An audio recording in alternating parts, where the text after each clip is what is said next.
Hey kids, it's time to get some SML podcast all up in that.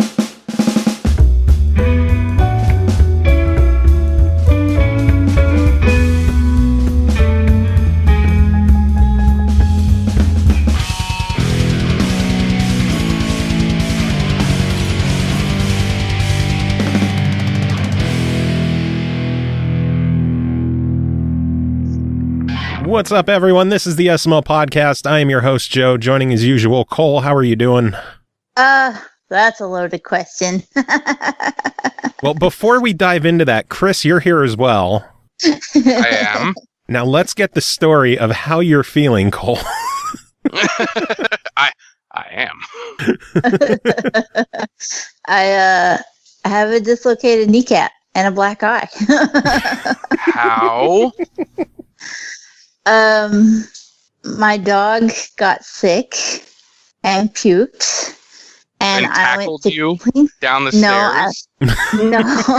No, it's even repeatedly. less exciting than that. I went to clean up the puke, and I slipped, and I fell, and my body went one way, and my knee went the other, and I hit my left eye on the coffee table. Ow. Yeah, so I got a few other bumps and bruises too, but those are the two mortal wounds from my adventure. I got to go to 2 different hospitals, and I have an appointment for an MRI on Monday, and I'm in an immobilizer, and I can't walk. That sounds not fun. Now, Kris, let me ask you something. If I said Ashley did that, would you be shocked? Not at all. Not at all. I'm actually convinced that I might have to take on the practice of every single time I do any kind of cleaning around the house, especially if it becomes, a wet clean. I'm just gonna wear a helmet and some knee pads and elbow pads, and make sure that I don't fuck something up. It was absolutely terrifying because, for one, I fell, and so I landed in the dog puke. And 2, I'm sitting there, A, covered in dog puke, and B, looking at my leg, and I know I have fucked up. Something's wrong, yeah. My kneecap is legit laying to the side, and I can see part of my femur pushing against my thigh. Good Lord. Fun. So, yeah, and then, all I could do, my husband wasn't even home. We've been in a fight for about a year now, because he's been trying to push me toward a wheelchair, and I'm not ready to give up for that fight yet. And, I've lost all argument now. There's just no hope. Because he wasn't home. Right. And so I sat here in this house for an hour and a half until he got home with a dislocated knee. Oh my God, I didn't hear that part. Yeah, I sat here and waited for him because I didn't have anything I could do. I mean, I can't drive, and I couldn't get to the phone. I had tried at one point because he was just up the road at the neighbors, but he was changing their tires out for him. And I tried at one point to explain, my oldest daughter, she wasn't home. She's been at a college for a teen conference this week. And normally I would have been like, you need to go get your dad. But she wasn't home, which left number 2 to be the oldest around. And yeah, she's 11, but she's autistic. And so I was trying to explain to her how to go find dad. And she freaked out and was just standing in the middle of the driveway crying because she didn't. Oh, man. And I'm just full on panic. And then number 3 is just standing there what the fuck is wrong with you guys? Yeah. I don't understand. And let me get this right. You were covered in dog puke the entire time. I had puke on me the whole time. Yeah. And the dog was still just puking. Golf because clap. he got a rotten egg out of the trash and ate it is what happened. Oh, jeez. He was sick. Yeah. Well, lesson learned. Next time, don't get rid of eggs in the trash. Well, and what was funny is I knew what I'd done. I knew it. I cracked that egg and something was wrong. I was like, oh no. And I threw it in the trash because it smelled so bad. And I was like, oh no, I cannot leave that there because the dog will get it. And so I carried it out to the porch. And in my head, I was like, that's fine till David gets up and then he can deal with the trash. You fucked up. But when David got up, he went outside and Dante went with him. And Dante got in the trash. Oh, he fucked up too. Supervised. Yeah. And so then there was the egg and Dante was very sick and it was just absolutely horrible. Just a nightmare for nightmares. Like you hear all these jokes about they're a rotten egg or rotten whatever. Egg. Rotten egg can really fuck up your day. Oh no, it can fuck you up all summer. Yeah. Yep. Shit for this egg because I'm on chemotherapy. I don't heal for shit. So if I've torn something and I have to have surgery, it could be 6, 9, 12 months before I'm back on my feet normal again. You know the bright side? Who knows? More time for games. More time for games, basically. Because, I'm not allowed to do anything. I can't even go to the bathroom unsupervised now. David legit hoards over me so bad right now that before he leaves the house to go do anything, he hides my walker so I can't get up and move. He's like, I've got to go over to mom's for a minute because his mom just lives across the road. He's like, I got to go to mom's for a minute. So here's what I'm going to do. I'm going to bring you a pop. I'm going to bring you a snack. Do you need to go pee before I leave? No? Okay, good. Bye.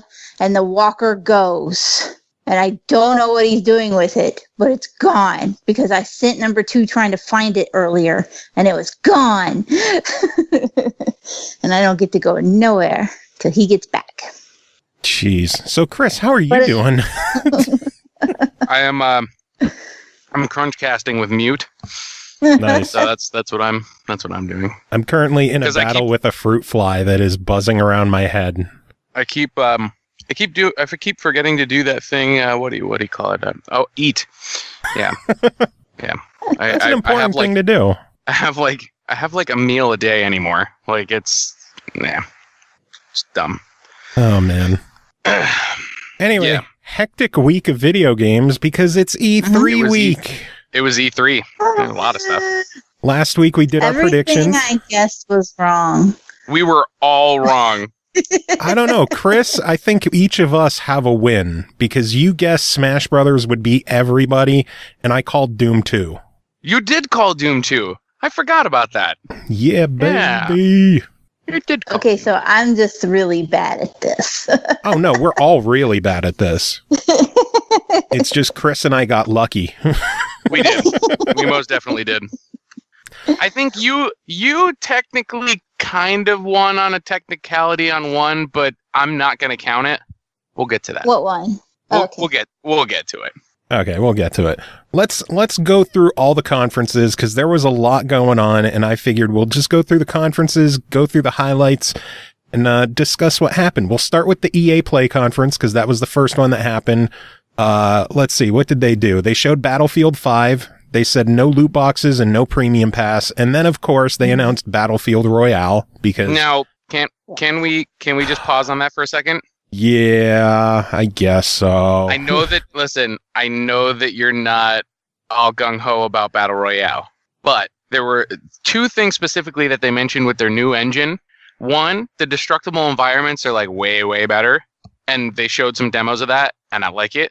But 2, a lot of that in their take on Battle Royale with air combat and sea and their style of like gunplay. I'm interested. I will try it. I will absolutely try it because, and I know that there's a lot of people that are like, oh, another Battle Royale thing, but I have like my opinion about Battle Royale in general is like, it's a game mode. It's like deathmatch. You know what I mean? Like there's plenty of other games that have deathmatch. So I don't want to fault a game for trying a game mode. Like I consider Battle Royale to be on the same plane as like Capture the Flag or like Domination or like, you know what I mean? Yeah. So I'm not. I know that there's a lot of people that were just like immediately like knee-jerk reaction like Battle Royale. I'm pissed, but I'm curious to see what they do with it. So I'm gonna keep an eye on that personally. So I don't know if anybody else is, but I'm not. I have no interest in Battlefield yearly the way it is, and just more Battle Royale. It does nothing for me. Well, I mean, because there's going to be other stuff. That's the one thing that I actually will take away from a lot of the other games that are specific just Battle Royale. Like, there's nothing else to do with them. You know what I mean? Are you going to try it on PC or on console? Oh, fucking PC all the way, man. Dude, like that's primarily one of the reasons why I want to do it, is because I know it's going to run like butter. Like, it's going to be really nice. Well, then we could discuss one of your options for playing that in a little bit. Cole, did you have any thoughts on Battlefield?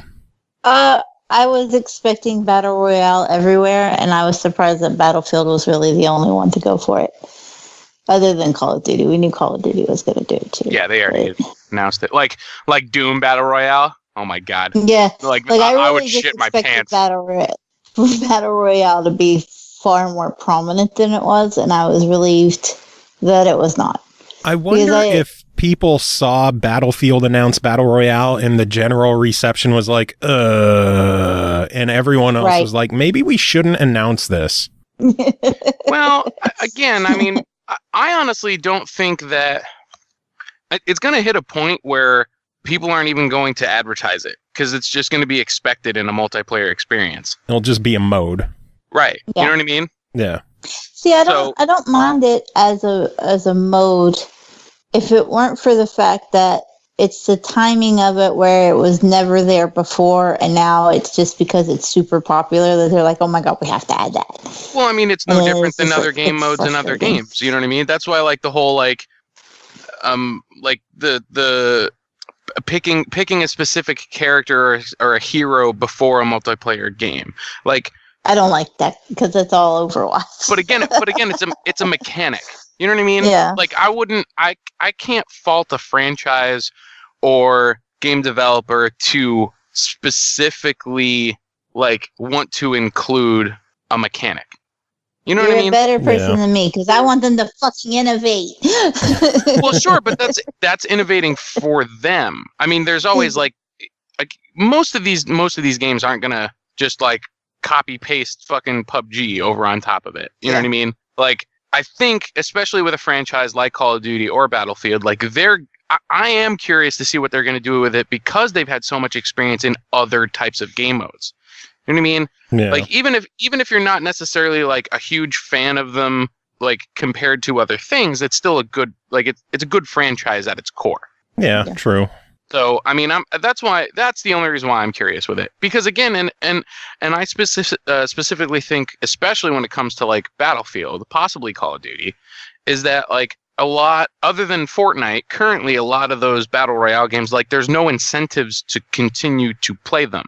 Like, it's literally just like, did you win? All right, that was cool, right? I guess we'll do it again. Like, there's no like, you're not gaining anything like a currency towards like a customization option or any of that kind of stuff. And like with the player banners and icons and like character loadouts and all that kind of stuff, like, I'm curious to see what kind of stuff that they bring to the table with that, because they've always been pretty decent with their customization and stuff. So I don't know, like, and again, even just with gameplay alone, like, I really like the fluidity of Battlefield and Call of Duty, respectively, like, for their own reasons. Like, the scale of Battlefield is always like the crazy thing, which, could you imagine really doing like a PUBG type of thing where there's a plane fucking flying over you and some dude is like jumping out of it with a rocket launcher and then rejoining back into the plane? Like, I want to see that shit. Like, oh my Lord. You know what I mean? Like, you've seen those types of clips. It's going to be insane. It's going to be crazy. Yeah. So, I mean, like, fuck yeah, I want to see that. Like, it's no different than like when I was playing like really fast, like Twitch shooters, like Unreal Tournament on my computer back in the day. It was like, I don't know. It's just those types of experiences of just like the absolute absurdity of it. Like, yeah, I want to see it. So I don't know. I'm excited for it. I'm curious to see how they approach it. True. Let's see what else happened to EA though. They showed off FIFA 19, which, you know, whatever. They announced that they're working on cloud streaming games. What do you think of that? Sorry, I'm counting. So there was I kind of figured that this was on the way, so to speak. there's a lot of other companies that have been messing around with this, especially in the PC gaming world. I think it's only a matter of time. Do I think the market's ready for it? No. I think in the next couple of years, sure. But right now, no. I think we're in a position, like you said, the market, like I think for a lot of people, data caps and speeds are still too big of an issue for cloud gaming to be successful. Mm-hmm. Until the overall like broadband networks of the U.S. or any of the other major markets. I mean, what? The two major markets are Japan and us for games. So and Japan, Europe. Sure, yeah, they could fucking do that shit, no problem. Us, our infrastructure is totally not there yet. So that's why I don't really think we're in a position to be able to get there yet. I think there's a big demand from a good amount of the gaming community, but I don't think it outweighs the bad things about it that people aren't going to be able to gain the access that they would need for it. Yeah. I mean, Cole, like, I don't know, you said your internet absolutely sucks, right? Actually, ours is good. We have fiber optic. Oh, okay. You did have like fiber in the fucking country? We have fiber Holy optic. Shit. Yeah.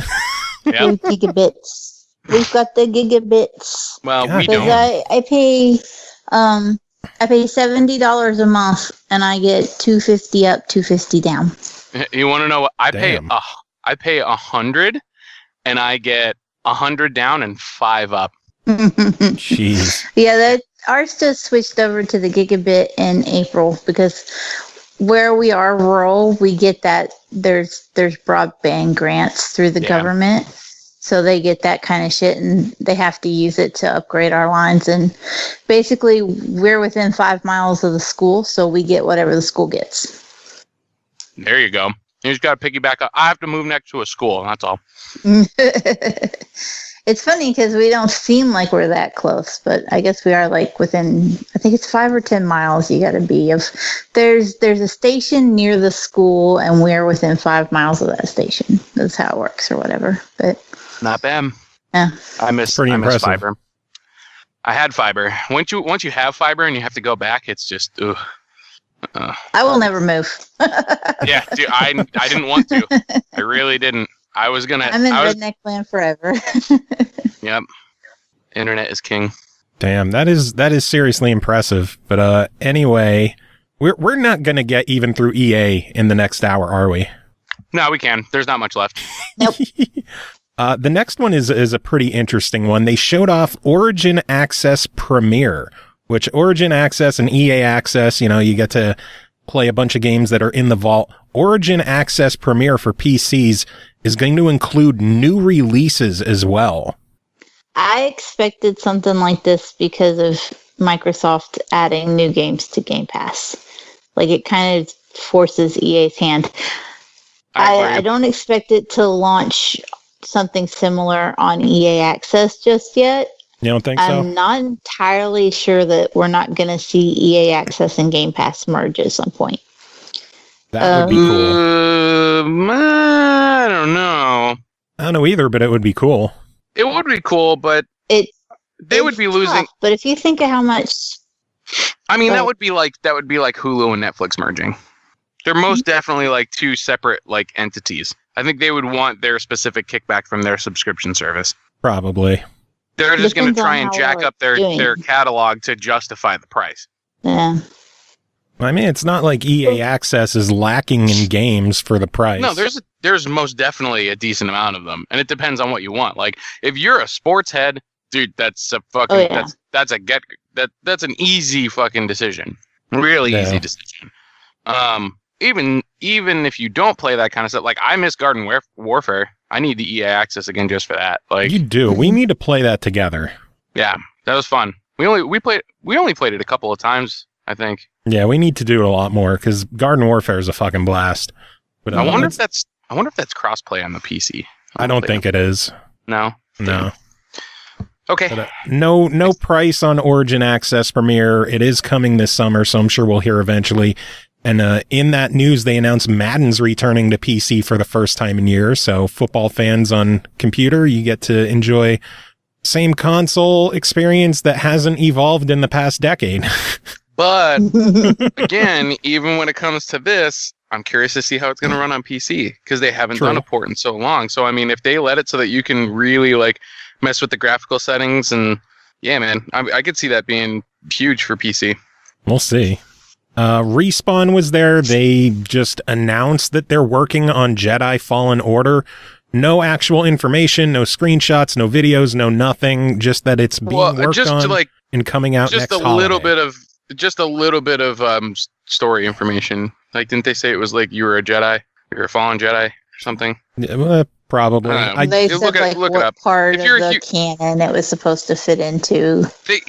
They said that in the interview. I don't remember what they said because I'm not a big Star Wars person. So. Me neither. I've lost over it. Speaking of Star Wars, new DLC is coming to Battlefront 2 with Clone Wars, which is fun. We called that, right? I don't know. Did we? Yeah, we called that. Fuck it, we called it. We're awesome. No, go back. We called it. I'm almost positive that's something. Maybe I called it. I don't know. Maybe. I'm not going back and listening. I don't care enough. I think I called it. One of the big shockers of the EA conference, they showed off Unravel 2, which was pretty interesting. They announced that it features co-op and that there's always going to be two characters working together, whether you're playing solo or in co-op. And I really, really, really want a blue Yarny. Yeah. Oh yeah, you have a red one, right? Yeah, I have the red one from the first collector edition, and I need a blue one too because that looks awesome. They didn't just announce the game though. No, they didn't. They announced that it showed it off. It was shown off. It was done, and it was out that day. They launched it. Yeah. Yeah. I love when they do that at E3. I love when they do that it's stuff, like, yeah, this game looks fantastic, and guess what? You can play it today. Yeah. Love that shit. They need to do that more often. Definitely big points to EA for that. Yeah. Then they showed off another EA original called Sea of Solitude coming out early next year. That one looked really, really cool. That does. Pretty strange. Awesome. Interested to see how that looks. I was more interested about, like, I was less interested when she was talking about it, and then more interested once they showed it because it was very fluid. It was a beautiful looking game too, and it creepy as hell. Yeah, it was interesting. So I'm excited to see more of that. But I think, does that count as a call that because I said they would show off an arty game? Yeah, sure. Yeah, I'll give you that. Sweet. We're awesome. Showed off a video on NBA Live. They showed off a video of the Madden 18 tournament and talked and blah, blah, blah. They showed off a video of Madden 19. And then they had a mobile game thing, a live RTS match on stage that went on for way too long. Okay, hold on. We can't skim over this because like Tim would kill me. So there's very important implications about this game in particular. Okay, specifically because it is the Command and Conquer franchise. Yes, Command and Conquer Rivals coming to iOS and Android. They have not done anything with Command and Conquer for a long time. It's Tim's favorite franchise. I hear about it all the time. So that's the only reason why I know enough to talk about this. But this franchise, they've been sitting on it forever, and there's a huge cult following for this franchise. So everybody's constantly up their ass like, when are you going to make a new one? When are you going to make a new one? When are you going to make a new one? And then they finally give them one, and it's mobile. Like people, dude, the internet, all the forums that I was seeing, all the Reddits that I was seeing, people were fucking furious. Like they were so pissed. Like even the guy that they ended up pulling, so they had the match on stage. The one guy is like this huge RTS player. Like he's a big deal, and like I guess there was a couple other people that talked to him about afterwards about the game, and he was just like, I don't want to say anything bad about it. like they were nice enough to get me involved, but no comment, dude. It's rough, man. I mean, right now it's technically in like a alpha, right? Yeah. I don't know what stage it's in. It was playable on stage, so it's far enough in development to be shown off at least. Yeah, I'm kind of curious at the same time. Like, I don't know. I kind of don't want to encourage them for doing this to that franchise because I know it's just capable of so much more, and they're just like, you don't want to encourage bad behavior. Yeah, man. I feel like this was just a fucking layup for them, and they were just like, eh. Like, Is a I know granny you wanted shot this free thing. throw. Here's this thing. Just shut the fuck up. Like, like, you know what I mean? Like, it wasn't something that I feel like was approached with real passion for the franchise. And I think that's why people feel a little cheated about the announcement, and they're not that into it. Well, maybe if it does well, it'll lead to more. Who knows?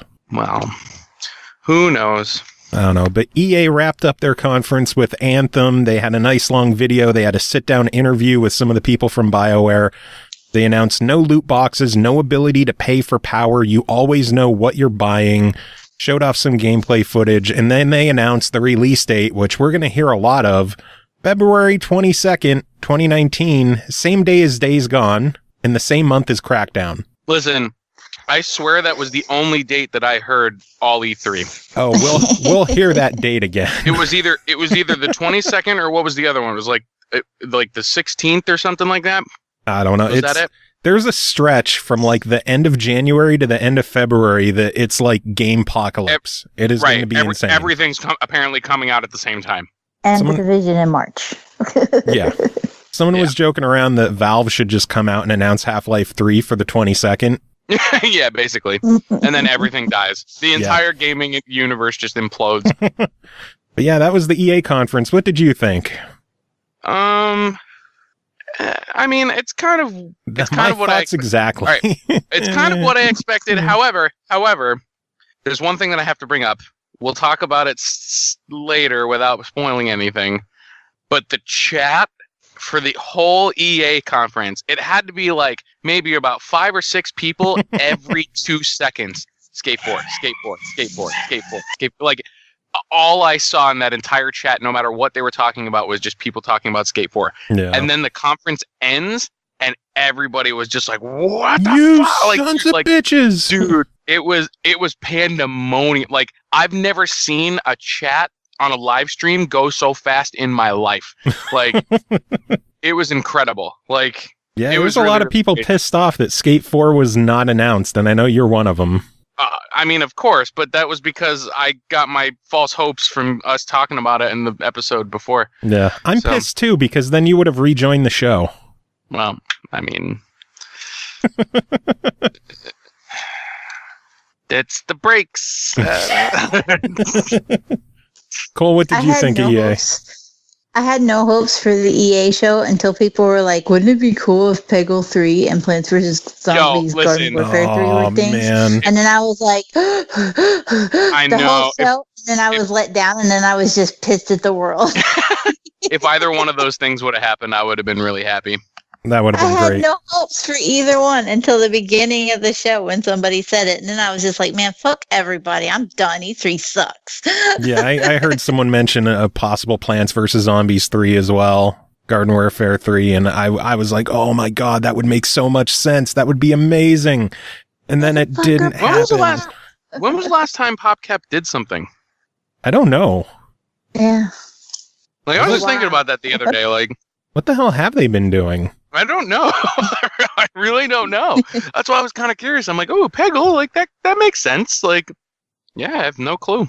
They've gone Valve on us and developed. Yeah, they're just sitting on Peggle money now, and they're just like, they've got that Plants vs. Zombies money, and now they're fucking just like, they're good.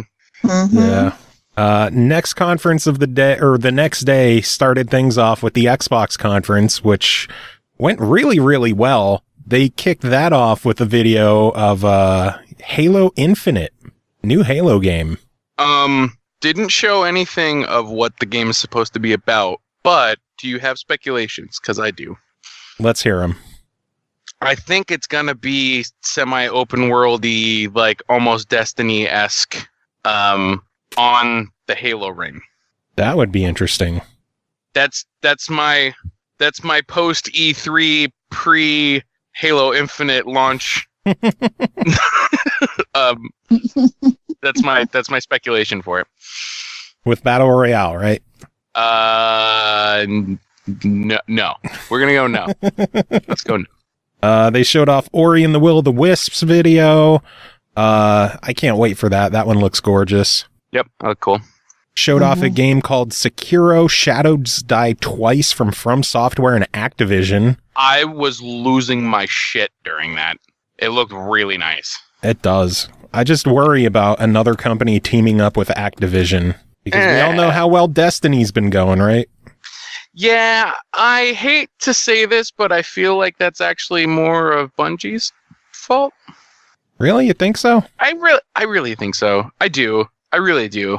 Like, they should have learned a lot from Destiny 1, and they didn't. Like, I don't think that is indicative of Activision just because they're publishing it. Well, no, Activision certainly had a hand in all the exclusivity bullshit that everybody hates. Sure. I'm not agreeing with those practices, but as far as like just getting the game out there, like I don't feel like that's their responsibility. I think that falls on Bungie a lot more. No.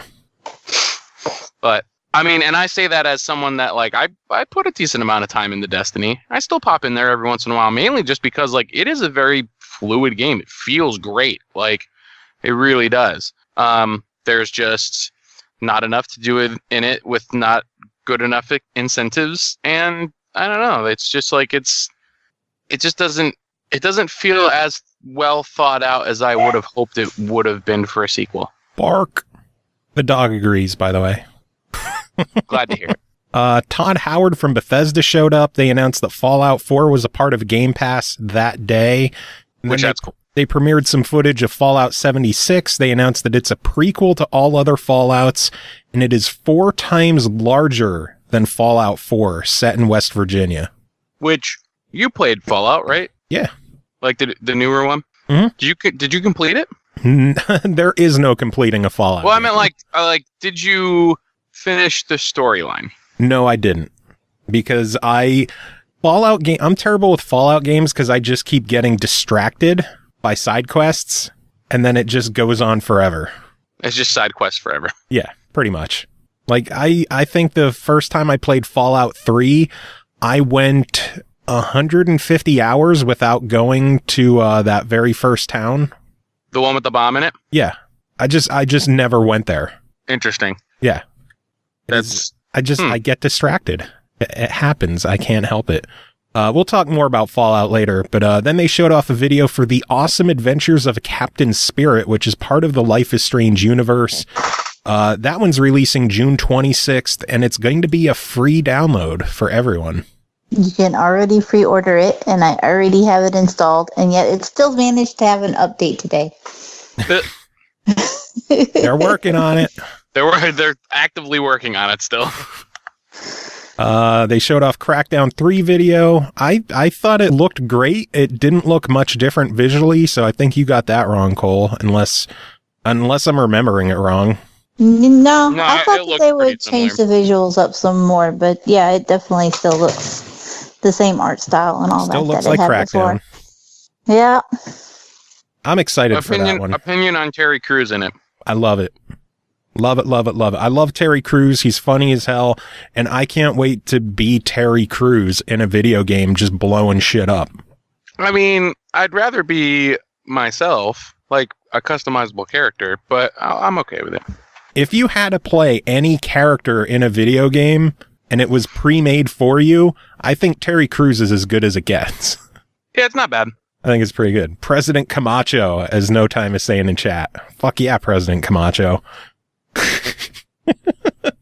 Then they went on one of my big highlights of the show, Nier Automata Become as Gods Edition, coming to Xbox One. Not only was it announced as coming to Xbox One, it's coming out this month, June 26th. Mm-hmm. So it's like, surprise, it's coming to Xbox One in 2 fucking weeks. So I am thrilled about that. That was a good call. Yeah, I'm so pumped about that one. They showed off Metro Exodus video. Let's see. What's the release date on that one? Anybody know? Anybody want to take a guess? I think it's February 22nd. Yes, it is. Same day as Anthem and Days Gone. Same month as Crackdown. Yeah. Kingdom Hearts 3 video, January 29th, so at least that one's not in February, but it's basically in February. Almost. It's about as close as you can get to February without being in February. No, you can be the 30th. Close. Showed off some Sea of Thieves for the upcoming content for July and September. Are you two still playing that game or no? I'll hop into it occasionally. I have not, only because when I am playing with friends, we're usually on State of Decay now. So Nice. not because I don't want to, but because time is a thing and State of Decay, bitches need materials. Bitches need material. State of Decay is going to be mentioned in a little bit as well. They showed off more Battlefield, and then here's one of my other big highlights. Forza Horizon 4 is happening, but the big surprise, it is not set in Japan. It is set in Britain. It is not. Britain, It is. yeah. And it's going to have dynamic seasons. Dynamic I like seasons. this a lot, yeah. There's no longer just a blizzard mountain that you can travel to. The entire world is going to go through all 4 seasons. And not only is it dynamic seasons, it is a shared open world game. And the season is fully synced for everybody. It's absolutely insane. I cannot fucking wait. Like, Kris, you were saying this is what you've been hoping for out of a Forza Horizon game, where when you see a drive-atar passing by, that's not just a computer driving like someone. Now that will be someone. Right. And this is exactly like, once I saw the drive-atars, I knew this was the step that they were going to, like, just, it was the next step that just made sense.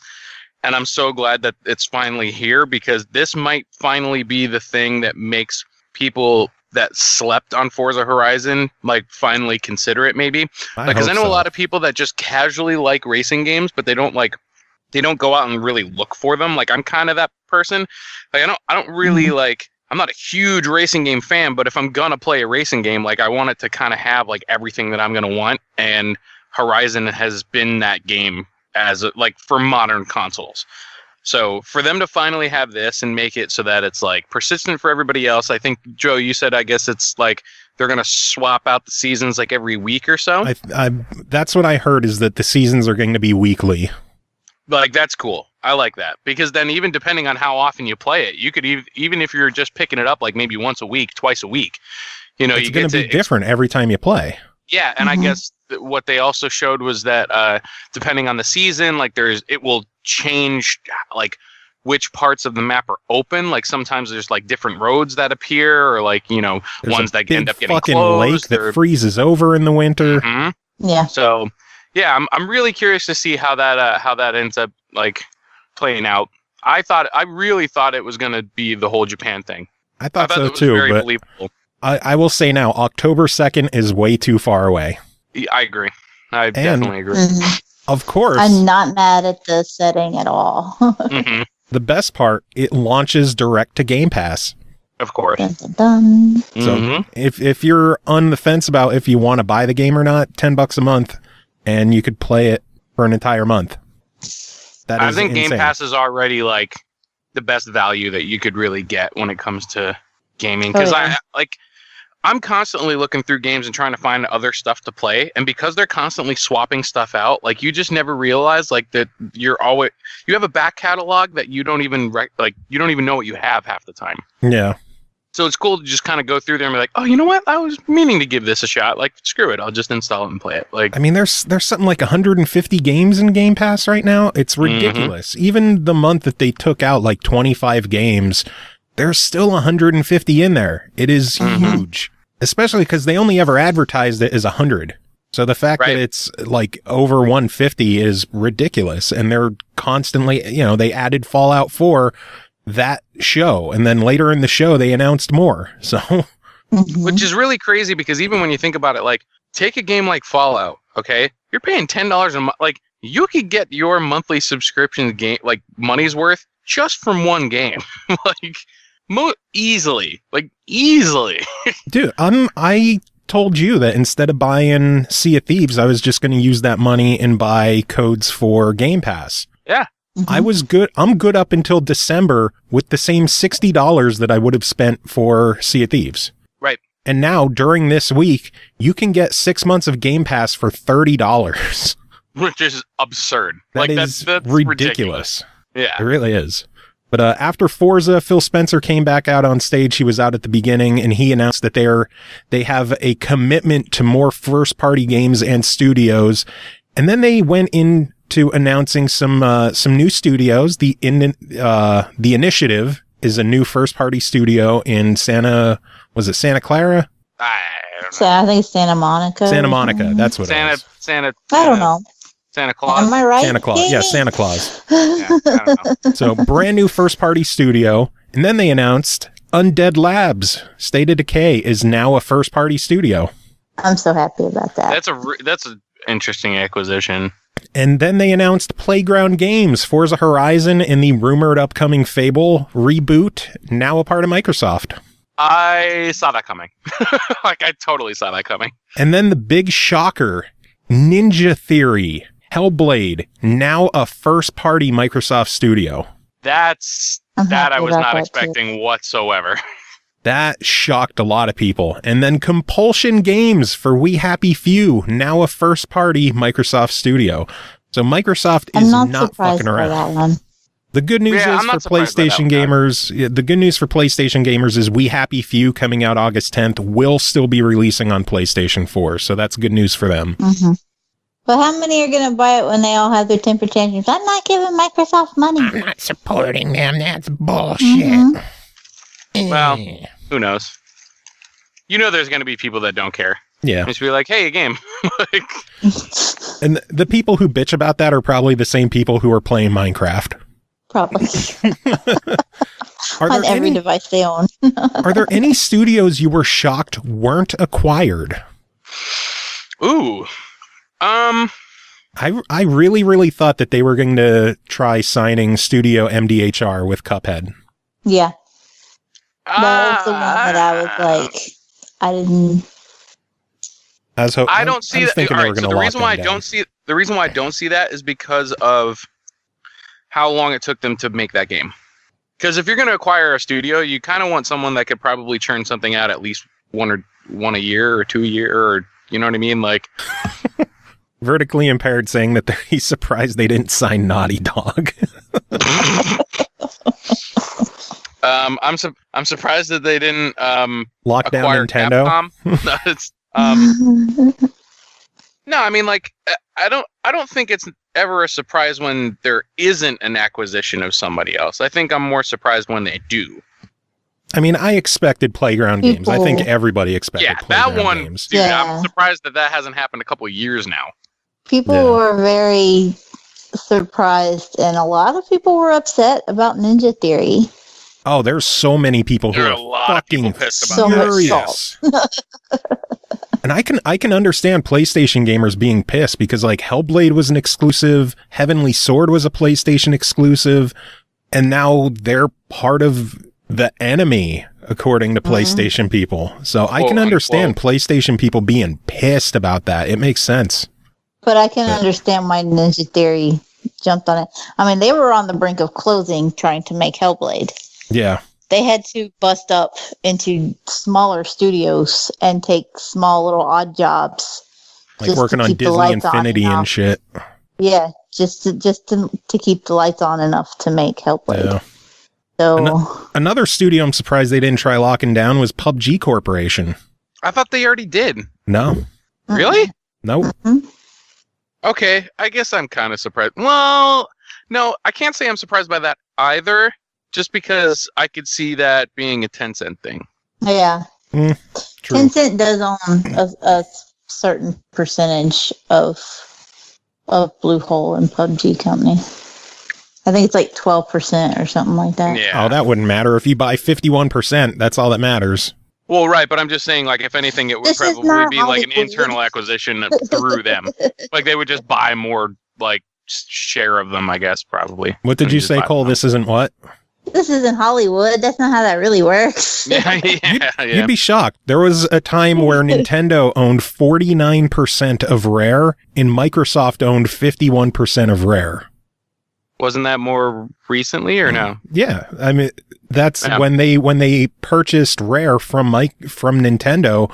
At the time, Rare was still considered independent because they owned 51% of their company was theirs. And then they sold that 51% over to Microsoft, and Nintendo was like, fuck it, take it all. Technically, they could have co-owned the company, which would have been interesting. That would have been sick, yeah. That'd have been really cool. But after all that other stuff, they showed off some new PUBG stuff, new map coming this summer, a new war mode is coming, a snow map this winter. So PUBG's going to keep growing. And then my biggest thing of the entire week, Tales of Vesperia Definitive Edition.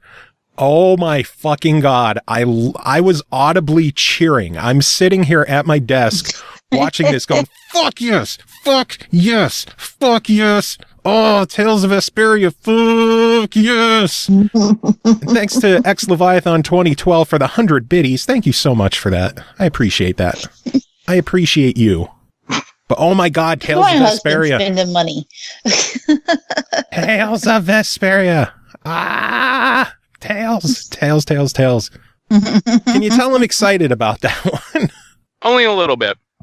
Oh, I'm sorry. How do you feel about Tales of Vesperia again? I'm happy. Hey, I'm not the only one who gets excited about stuff, because after Tales of Vesperia, they showed off the Division 2. Yeah. And I know who's super excited there. Cole, I'm excited that you're also excited for this so that I can share in the excitement with you.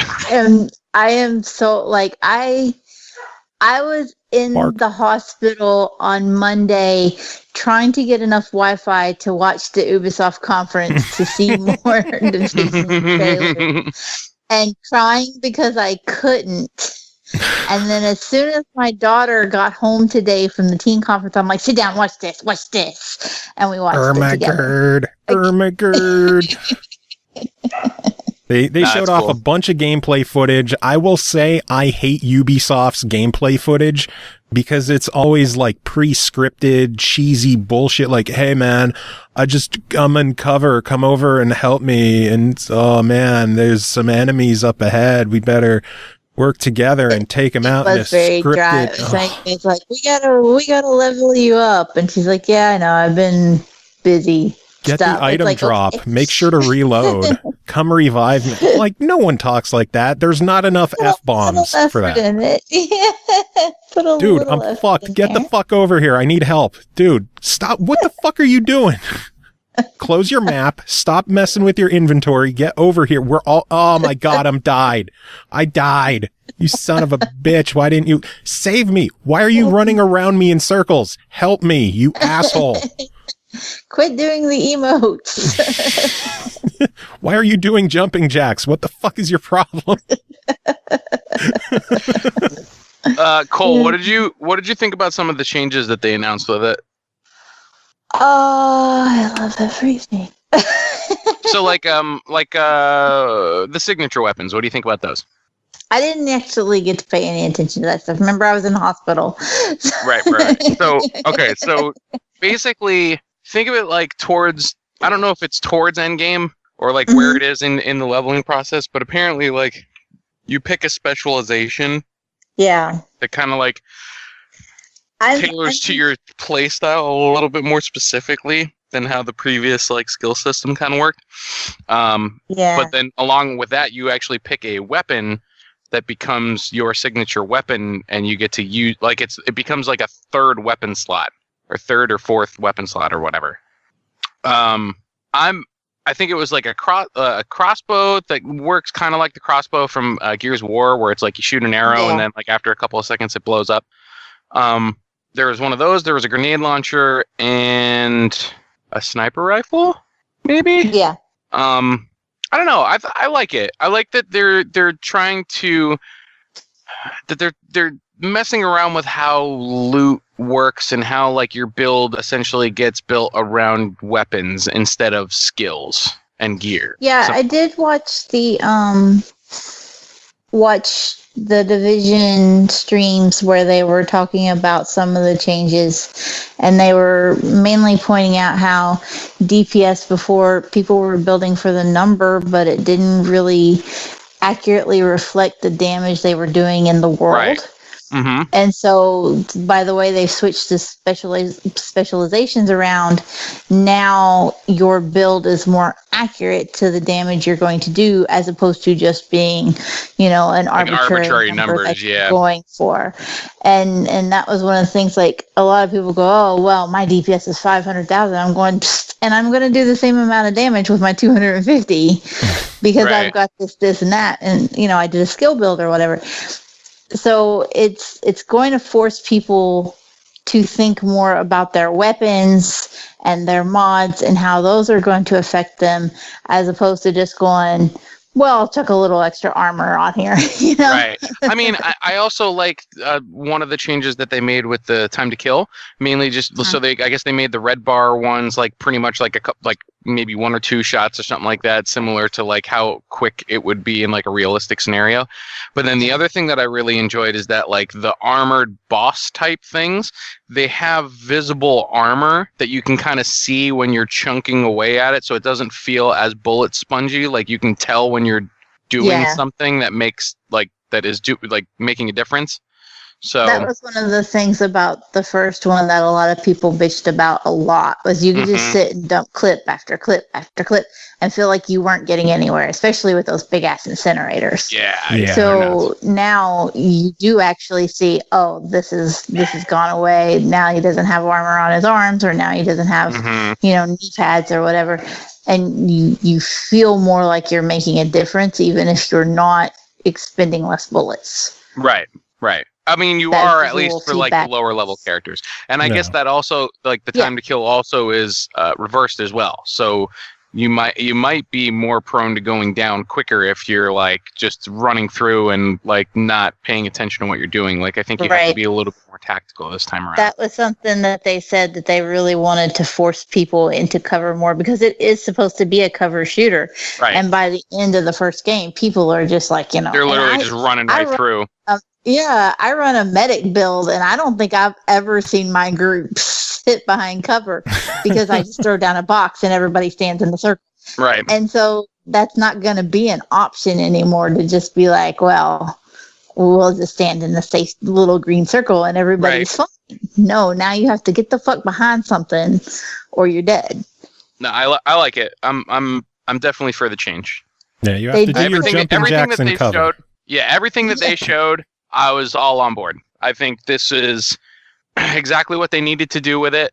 They also announced that like they're doing 3 expansions to it that are going to be completely free. So they're not doing like a season pass or any of that kind of stuff. And they're going to be full blown like story arcs. It's not just going to be like a newer playable area and just like maybe like a game mode.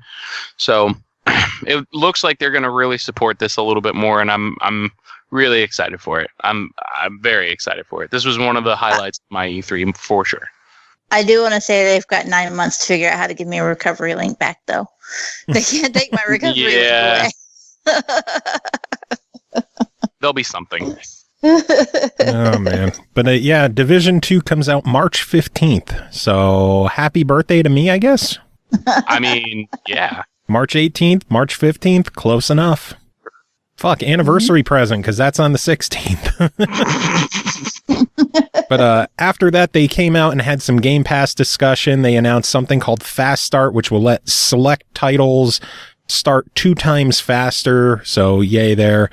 I download everything fully all the way anyways. So. I did notice, though, that when Dee was downloading Fallout 4, that it was just like maybe 5 or 10 minutes and immediately popped up ready to play. And I was like, whoa. Nice.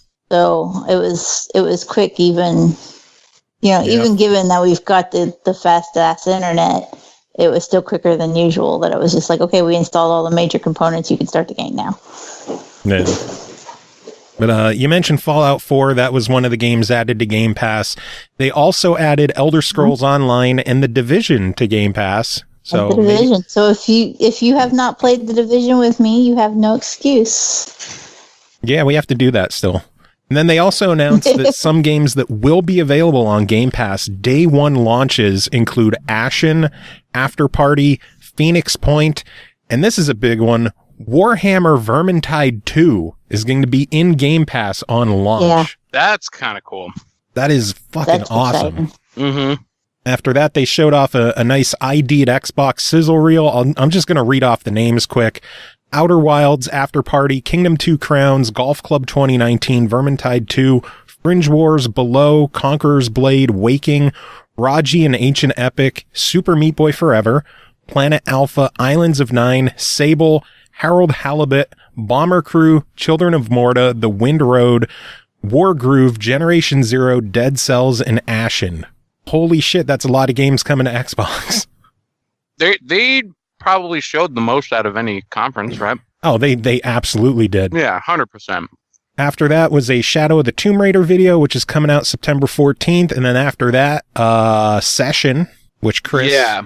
So Session, as soon as everything started popping up, like, again, I'm watching the live feed, and the chat is going ballistic. Like, they're like, no way, Skate 4, what the fuck? Like, why wouldn't they announce it at E3? Like, what? This is insane. Blah, blah, blah. And then all of a sudden, Session gets popped up, like as the title of it, and they're just like, I don't know if I'm interested anymore. I don't understand. So this has been, it was a Kickstarter, right, Joe? I think so, yeah. So it's a Kickstarter that I think was initially set up by one of the original, like, I don't know if he was like a producer, if he helped make the game engine for the first Skate, from what I understand. I think. And he was trying to take it upon himself to do a spiritual successor to Skate because EA's been having their fucking heads up their asses. I have not been able to see exactly how far along this is. The release date is this year, right? Yeah. So it's going to be a console launch exclusive, so timed exclusive on Xbox. Mm-hmm. It's like fall, right? Or is it winter? I'm not sure. They didn't mention a date. I don't think they mentioned a date in the announcement, but I think that's like out there. I'll have to look it up.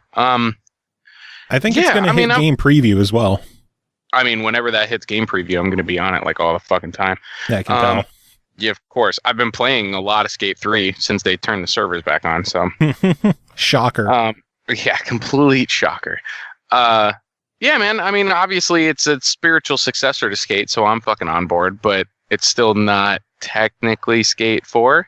So you're not rejoining the show. Well, so there's a lot of key things that this is probably not going to have that Skate had. And even it's primarily like the story. I'm curious to see how they approach a single player campaign, if there is even going to be one. It might just be multiplayer sign up for this contest or trick list or whatever and just do the activity and that's it. If it's that, I'll be kind of disappointed. Like the storyline and all the cutscenes and the people that you meet and like all that kind of stuff, that was what I really enjoyed about Skate, because it kept you involved and you were always involved as yourself. Like again, customization was always key. There's a lot of layers to Skate that made it so successful in my eyes. Yeah. And it's not a guarantee that stuff's going to be here for Session. So, I mean, as long as they nail the gameplay down, obviously, like, I think they have their own interpretation of how the, like, flick it system is. But I don't know. We'll see. I'll be on board day one. I'm sure you will be. A bunch more videos were shown kind of back to back. They had a Devil May Cry 5 video, and it uses the DMC Dante, which a lot of people were surprised about. Well, wasn't it like, it's a different guy, and then it showed the other Dante come in at the tail end? At the very end, yeah. So both Dantes. It's Nero at the beginning. Is it? Yeah. That's what I was going to say. Isn't it a different person? Yeah, it's Nero. Oh, well, then I'm stupid. Dante came in at the end. I thought well, I'm stupid. Let's see. Cuphead DLC is coming next year. They showed a video for Tunic, which is an isometric action adventure game from the people who did Night in the Woods and Feist. So. And the first thing that popped into my head was Tunic, da da da. Well, Tunic is published by Finji, who did Night in the Woods, but it's a one-man dev show. Oh, is it? Yeah. Yeah, I could only take so many notes. It's got the same publisher as Night in the Woods, but it's a one-man show for the development. Gotcha.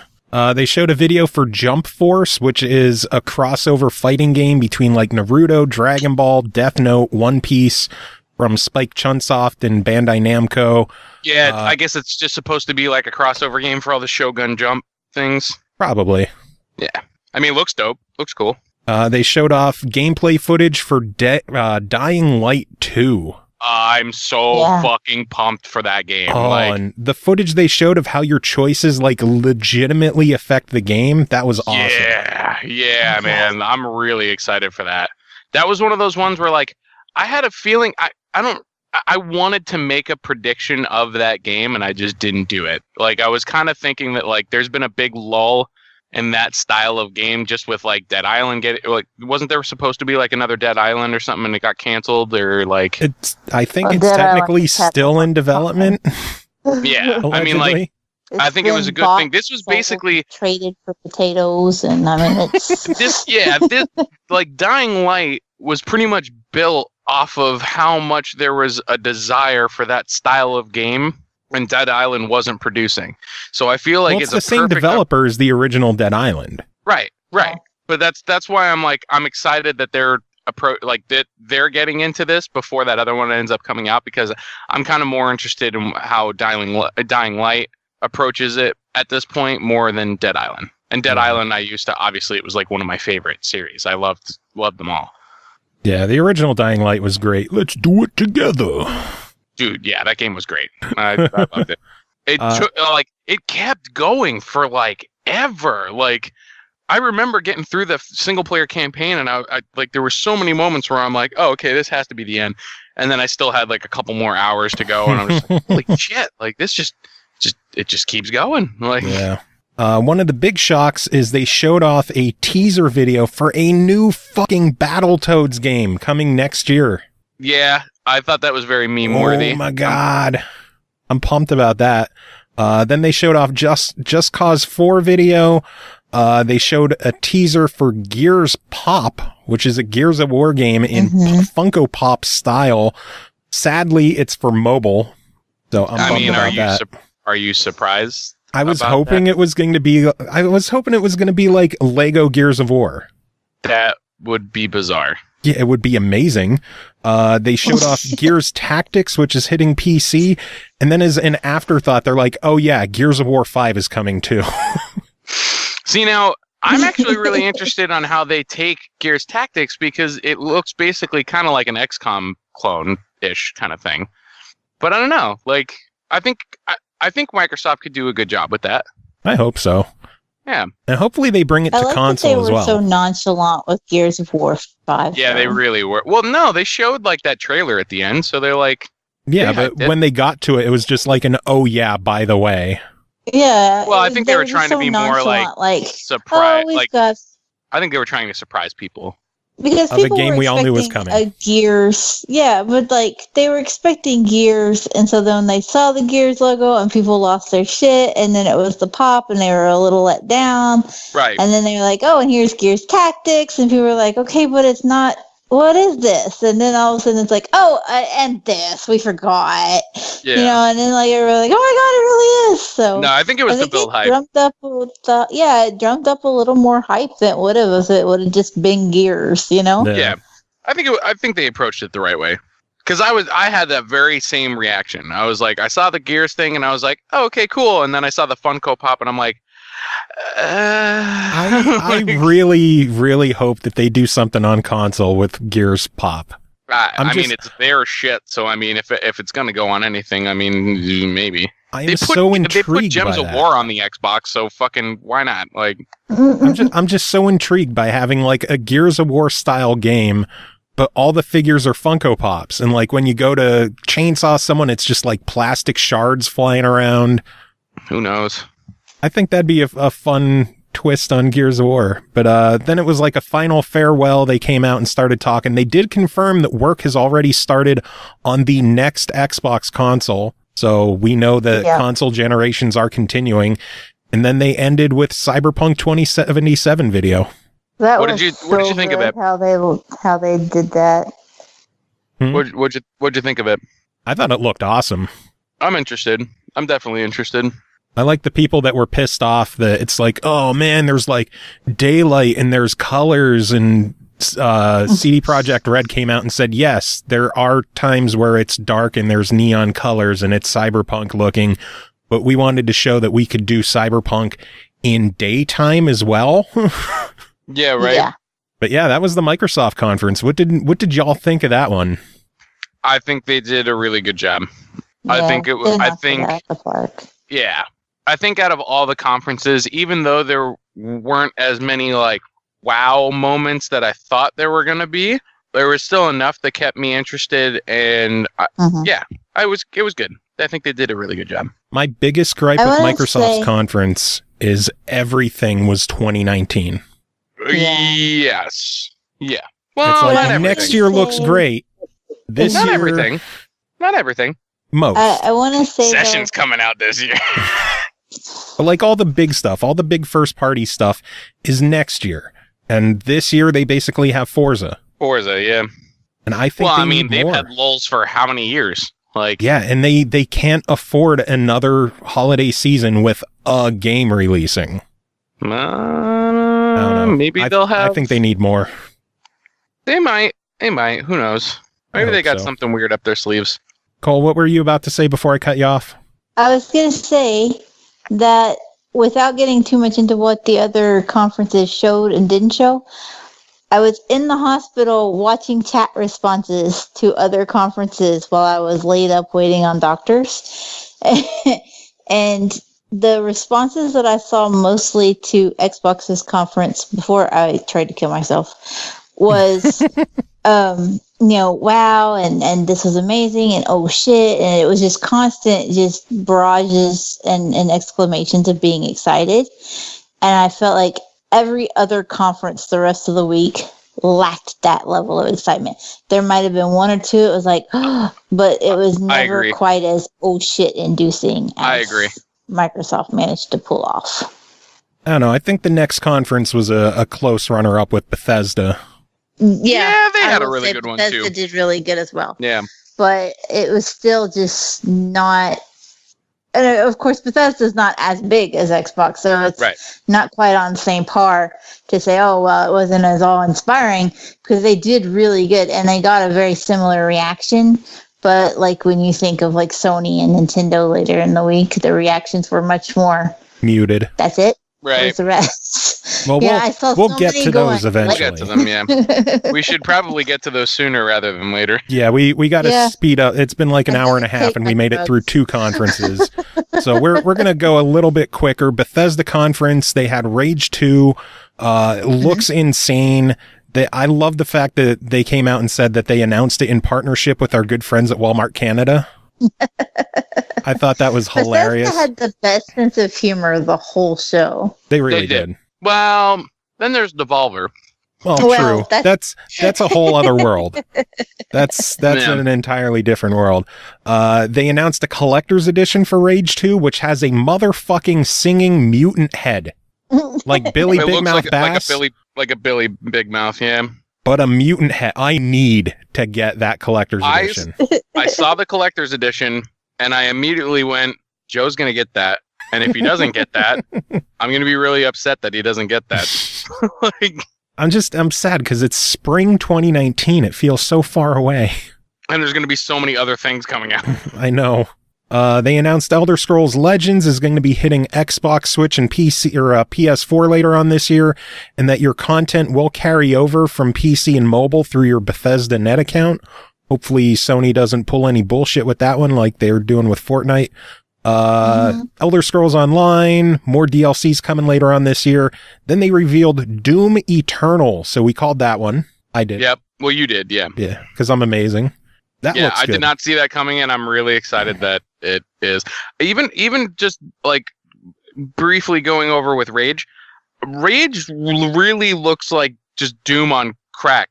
Like like it looks super fluid. It runs basically just as smooth as Doom, and that's where like obviously I wasn't as interested in Rage originally because like the original didn't really like grab me as much as I wanted it to. I think there was just a lot of other stuff going on at the same time. Yeah.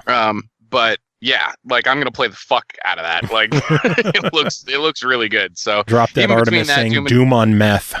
yeah, oh yeah, it looks fucking crazy. So, but A I'm good on way to board. put it. Yeah, I'm definitely on board. They had some talk about Quake Champions. They announced a free update is coming to Prey with New Game Plus, a new survival mode. a new Moon Crash roguelike style mode. And then later on this summer, Typhon Hunter mode is coming as well. They announced Wolfenstein 2 is hitting the Switch June 29th, so later on this month. And then they announced Wolfenstein Youngblood set in the 80s, and you play as BJ's twin daughters with co-op. That's cool. That's going to be interesting. Mm-hmm. I thought that was really neat. Yeah. They announced Prey's Typhon Hunter and Wolfenstein Cyberpilot are announced for VR.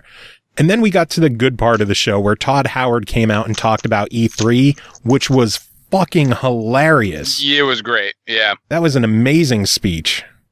Then after that, they showed off Skyrim for Alexa. I saw somebody was doing a video where they actually played Skyrim on Alexa. Like, it's a real thing. They made a trailer for it, but like, it's an actual thing. It's real. Is it for real? Oh my It's lord. for real. Yeah, you can go to Amazon and download it. Yeah. Skyrim Very Special Edition. Mm-hmm. They announced it is also coming to Etch-a-Sketch, Motorola Pager, and Samsung fridges. So they had fun with that.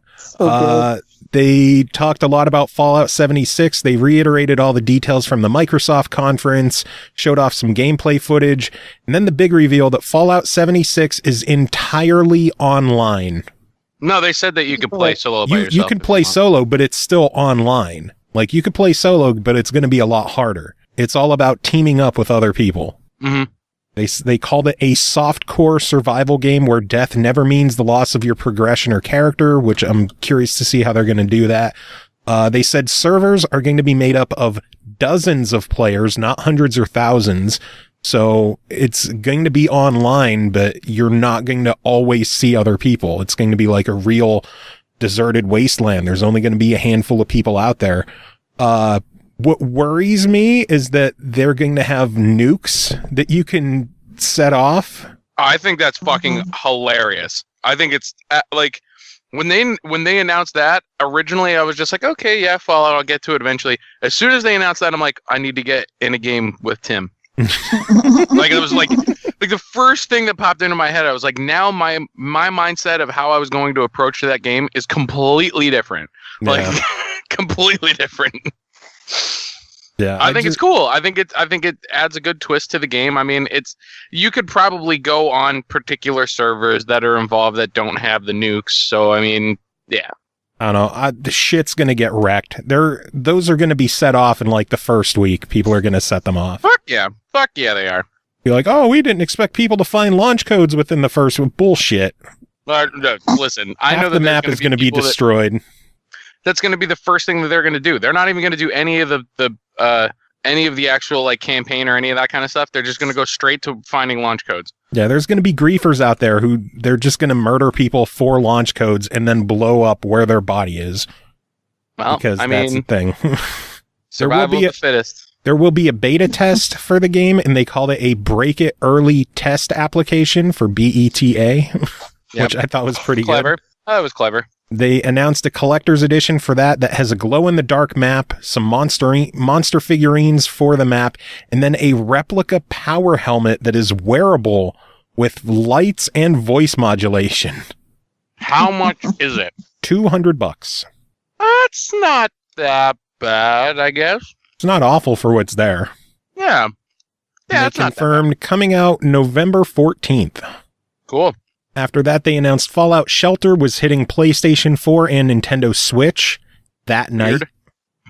Very weird. A lot of people were pissed as like, well, why isn't coming to Xbox One as well? Because it's already been on Xbox One for months. It's been there forever. There's stupid people in the world. So. Well, are you surprised? No, not at all. They announced The Elder Scrolls Blades, which is a full open world, full scale RPG for mobile, but they are going to bring it. They said they were going to bring it to mobile, PC, consoles, VR, everything they can. And it will be out this fall and supposedly be free. So I guess we'll see what they're doing there. I'm actually really pumped for that. And they said it's procedurally generated too, right? Yeah. Yeah. Yeah. I'm so down for that. Like a straight, like just Morrowind dungeon crawl. Fuck yeah. Yeah. And then they confirmed some future games that they're working on. They confirmed that they are working on a brand new next generation single player game, and it's going to be their first wholly original franchise, Starfield. which looks interesting. I don't know. We'll have to find out more when they actually unveil it.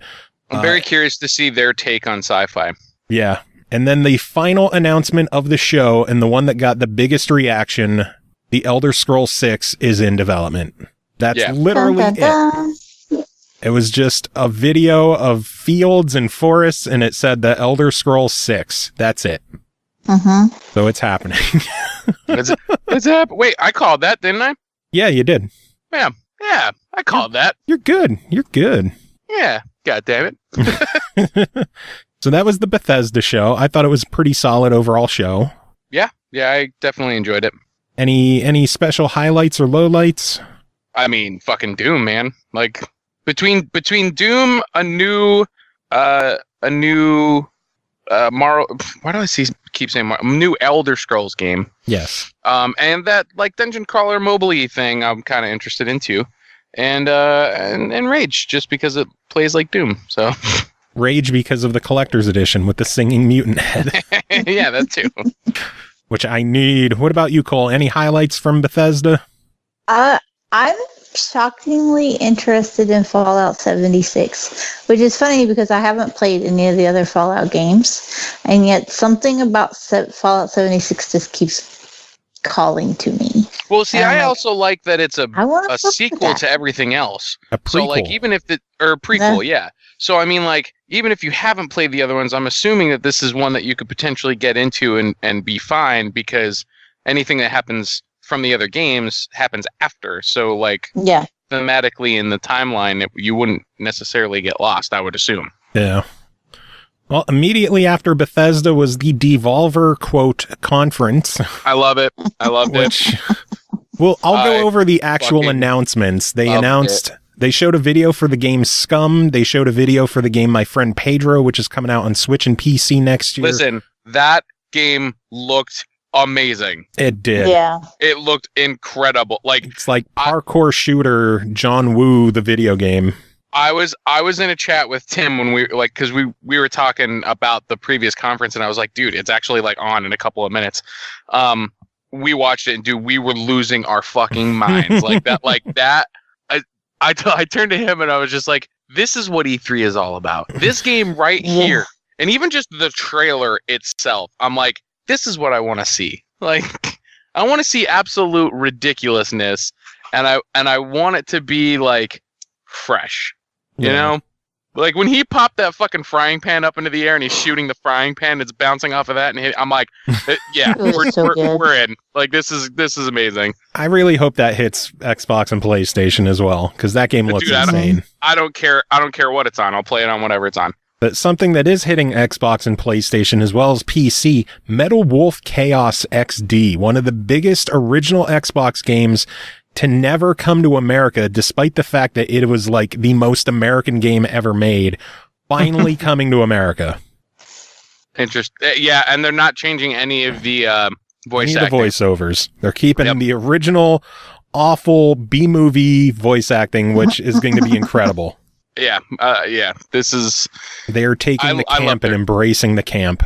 I loved their conference. It was fantastic. How do you discuss Devolver's conference? Insanity. They're short, they're sweet, they get to the point, and you have to watch them in succession now because there's an overarching storyline. Mm-hmm. And just the flat out gore of that conference.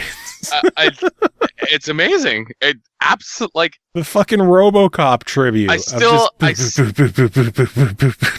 Still from last year. Between last year and this year, like I will not like as somebody that didn't know any of their games before last year, they are now one of my favorite fucking developers just because of doing this. Like it's so like oh man, it's so meta. Like it was insane. It's everything that they do is just like it was perfectly calculated. Like I love it. I love it. So a shout out to Don Thacker and his Imagos Films division for 2 years of just batshit insanity with Devolver, and his little cameo at the end was nice as well. Yeah, it's fucking great. Like Devolver's just insane. Yep. And the conferences are only 15 minutes. So even if you don't have a lot of time on your hands, go back, watch the one from last year, and then watch the one from this year, and you won't be disappointed. Yeah. It's just, it's great. It's, you know what? Sometimes, what do the E's and E3 stand for? Electronic Entertainment Expo. Okay, what's that middle one? Entertainment. Yeah, that's what the Devolver is. They are. Like, that's exactly what that conference is. You know what I mean? So, yeah, kudos to them. Yeah, it was pretty fucking crazy. And then the next day was Square Enix. They started off with more Shadow of the Tomb Raider gameplay. They showed off Final Fantasy XIV Under the Moonlight patch and a crossover with Monster Hunter coming this summer. They showed off again the Awesome Adventures of Captain Spirit. They showed a video for Dragon Quest XI, Echoes of an Elusive Age. They announced that is releasing September 4th on PS4 and Steam, which is going to be something that we hear a lot for Square Enix. Babylon's Fall, new game coming from Platinum Games and Square for PS4 and Steam next year. PS4 and Steam again. Nier Automata video, Octopath Traveler video hitting the Switch, Just Cause 4 video hitting Xbox, PS4, and Steam. The Quiet Man video for PS4 and Steam. More info coming in August. And then yet another Kingdom Hearts 3 video. Because we couldn't have enough before. Yeah, and it was the same video from the Xbox conference. It was the exact same one, yeah. Which was pointless. Right. That was the Square conference in a nutshell. It was quick. It was fairly painless. Just nothing amazing. I missed it completely. You didn't miss anything is the crazy thing. Like if you watched any other conference you saw.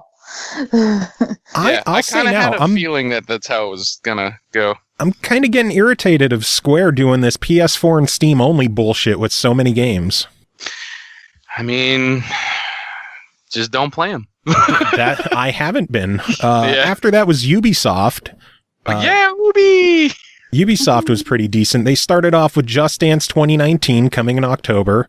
Which nobody gave a fuck about. They had video discussion for Beyond Good and Evil 2. They had some pre-alpha gameplay footage. Oh, fuck you. Listen. Until they actually show something with the game, then they'll care. I gave a fuck about it. Did you? Yes. Really? Yes, I did. I love Beyond Good and Evil. I can't wait for more on the second one. Yeah, but they didn't show anything. Okay. I'm excited. Let me be excited. Blow me. Blow me. Rainbow Six Siege is now over 35 million players, and then there was a whole bunch of esports talk and a preview of a Siege esports documentary for Reasons. And then one of the first big reveals of their show, Trials Rising. Yeah, obviously new Trials. Brand new Trials game. Closed beta is coming later this year. So many ruined pants. And the release date, February 2019. Gee, I wonder what else is coming out on February 22nd. Oh, no, it's just February. They don't have a date yet, just February in general. But it very well could be the 22nd. It might as well be the 22nd. Yeah, might as well. Coming out for Xbox, PS4, PC, and for the first time ever, Switch. I will probably just get that on the Switch, I think. Probably.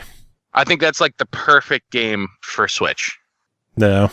After that was Division 2. It's set 7 months after the infection from the first game. 8-player raids are going to be in the game. Amazing. Yep. And then that's when they announced the 3 DLC episodes in year 1, all free. They had a Mario and Rabbids DK's Adventure preview with a musical performance from Grant Kirkhope and Critical Hit. That's coming out June 26th. They showed some gameplay footage for Skull and Bones video and discussion. What did you two think of that? I'm pretty excited about that. It looks cool. Yeah. I mean, I don't think it's one that I would actually end up picking up, but it looks cool. Yeah. I don't know. If I caught it on sale and could convince my friend to get it, then I'll treat that because I'd definitely try it. But I'll treat Skull and Bones the same way I treated Sea of Thieves. If it's in Game Pass, I'll play it. I mean, I feel like it's not a far-fetched thing to start seeing. If we saw The Division get added, I don't think it's far-fetched to start expecting more Ubisoft games to start showing up in game. We see so many of them for games with gold, and Ubisoft and Microsoft have a really strong relationship from what it seems. Yeah, they do. I don't see it being a far-fetched thing for things like that to end up in Game Pass eventually. Yeah, probably a year later, something like that, year and a half. Yep. That's my opinion. Nobody gives a shit about. They showed a video for the game Transference with Elijah Wood, which looks spoopy. I missed that. Did you? Damn. You should go back and watch it. Yeah. Then they showed off Starlink, the Battle for Atlas, which is a new Toys to Life game coming out on October 16th for Xbox, PS4, PC, and Switch. And the Switch version is going to be interesting because they are doing a crossover with Star Fox. Yeah, that was interesting. I'm not getting it, though. I'm not getting sucked into another Toys to Life game. I'm not doing it. Yeah, no. They lost me as soon as I saw that there was a ship attached to someone's controller. I'm just, I'm not going for it. They showed off For Honor Marching Fire update, which is coming out October 16th. They showed off the Breach mode, which is like a castle siege. Showed a video for the Crew 2 with an open beta hitting June 21st. I'm on this podcast and you're going to breeze over For Honor like that? Jesus. Okay, go ahead. I forgot that you play Christ. I forgot that you quit the show to play more For Honor. Listen, they announced an entire new faction. Tell us about it. It's a whole new faction, 4 new characters. One's like a monk with a staff. Another one's got like a scimitar and kind of like plays similar to like a quicker kind of agile, almost like the Peacekeeper, I think. You have an old guy with a giant, like, I think he uses a staff too or something like that. Like, I think they're thematically like really, really cool. There are a bunch of new maps. I think what is it, the siege mode, or what did they call it? Breach mode. I think the Breach mode is really, really cool. They're actually there was something that was neglected in the conference, but it was actually like announced shortly after, like when they were doing interviews and stuff, that they're actually doing a horde mode, like a PvE co-op, like endless waves of enemies kind of thing. That might get me interested in the game. I'm really interested in that because, dude, most of the time, like when my buddy Gabe and I play, we just play against bots mostly. Like until we feel good enough that, you know, we want to play against people. When we're just trying to do orders and we're just casually playing the game, we're playing against bots. So to have like an endless, just like, I just want to constantly like murder people kind of game mode, like, sure, man. Like this is honestly one of my favorite fighting games that I've gotten into over the past couple of years. Like and because that's what it is at its core. Even though it kind of looks more like action-y, it is most definitely a fighting game.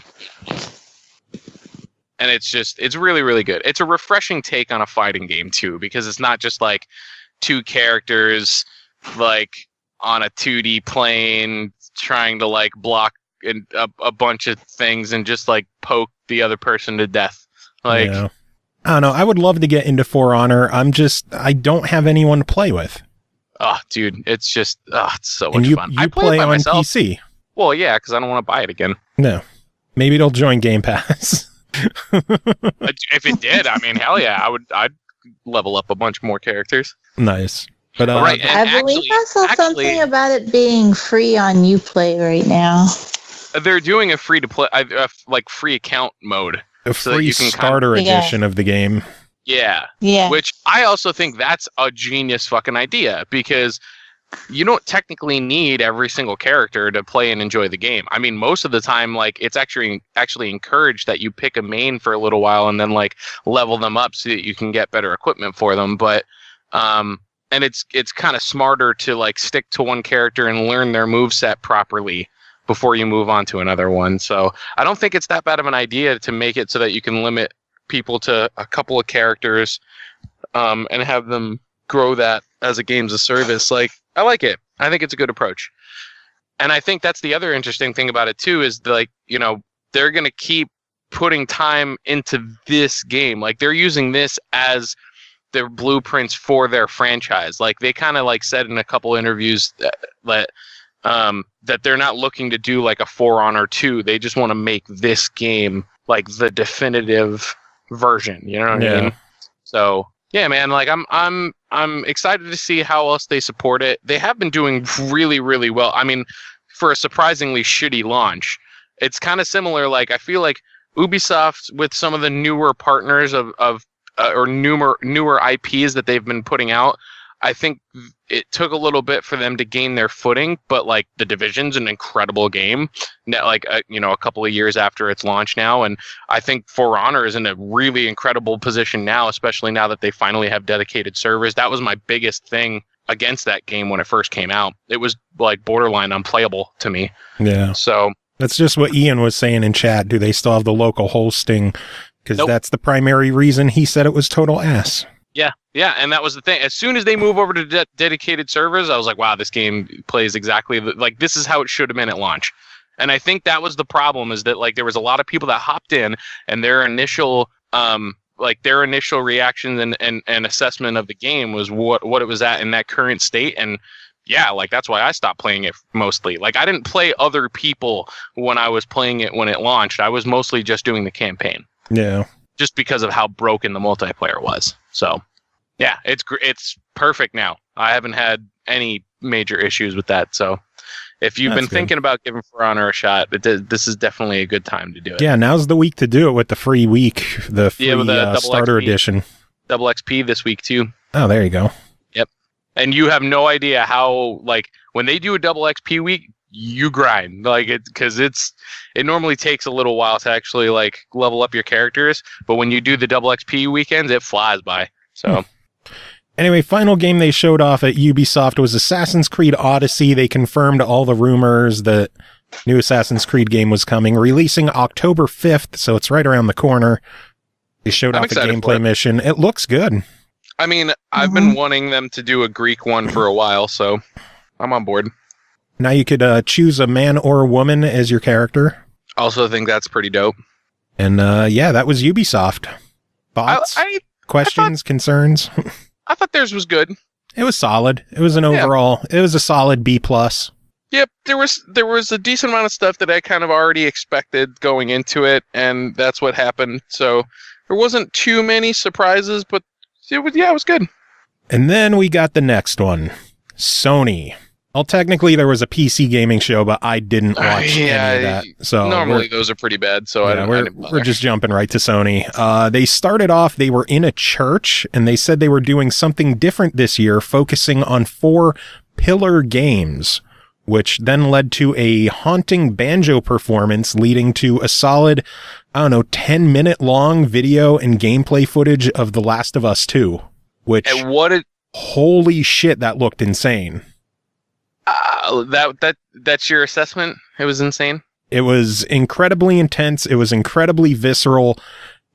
This is one of the few times that I found myself questioning if games are getting too violent. Are we getting too old? I think games are just getting too realistic. I understand your concern. Like, dude, that disemboweling scene at the very beginning. Oh, it's brutal. And you hear the guy gurgling, and you could see intestines hanging down like that. The audio design, the visuals, it was making me feel a bit nauseous. It was a bit much. So now here's the thing, right? I get those types of sensations from movies. And I think the way that they approached this is no different than they would have in a movie. True. So I don't think it's necessarily out of the question that they reached that point in gore, I guess, because I feel like other forms of media have been there forever. I think there's a difference, though, between watching it and controlling it. I mean... Like, dude, at the very end of that playthrough when Ellie chops into the dude's neck... Yeah, it's and brutal. Like you see his eyes like flicker, and like you watch this dude die. Like maybe I am getting too old, but that was too much for me. It really was. The game looks amazing. I mean, it's fast, it's fluid. It's just wow. It is violent. It sets a mood. It sets an environment. I mean, that's the harsh reality of survival in that type of situation. I wonder if things are getting too violent. I wonder if I don't know. I wonder if they're going to have issues with the ESRB with this game. Nah, Nah, I don't think so. You I know? don't think, nah, I don't think so. I don't know. You've played horror games, right? Yeah. I mean, like, I don't know, man. Like, I feel like it's pretty much comparable to other stuff that already currently exists. Maybe. Maybe just because it's just so. I mean, I understand where you're coming from, where it's just so polished that like it gives you a slightly different like. What I'm saying is, Naughty Dog is too fucking good at what they do. I think that's what I'm saying. Naughty Dog is just too good. I think that's what you're saying. Probably. Yeah. But then there's the thing that this isn't a horror game. It's like an action, more stealthy game, survival. See, but you know what though? Even like, I have a small confession. With the first game, with the first Last of Us, I did not play it. I watched someone play it. Okay, and a full playthrough, like start to finish, nothing chopped off, like as if I was just like on the couch with somebody else while they were playing it. And that game in particular, I think positioned itself to be more of like a thrilling storyline in a survival like setting rather than an adventure experience.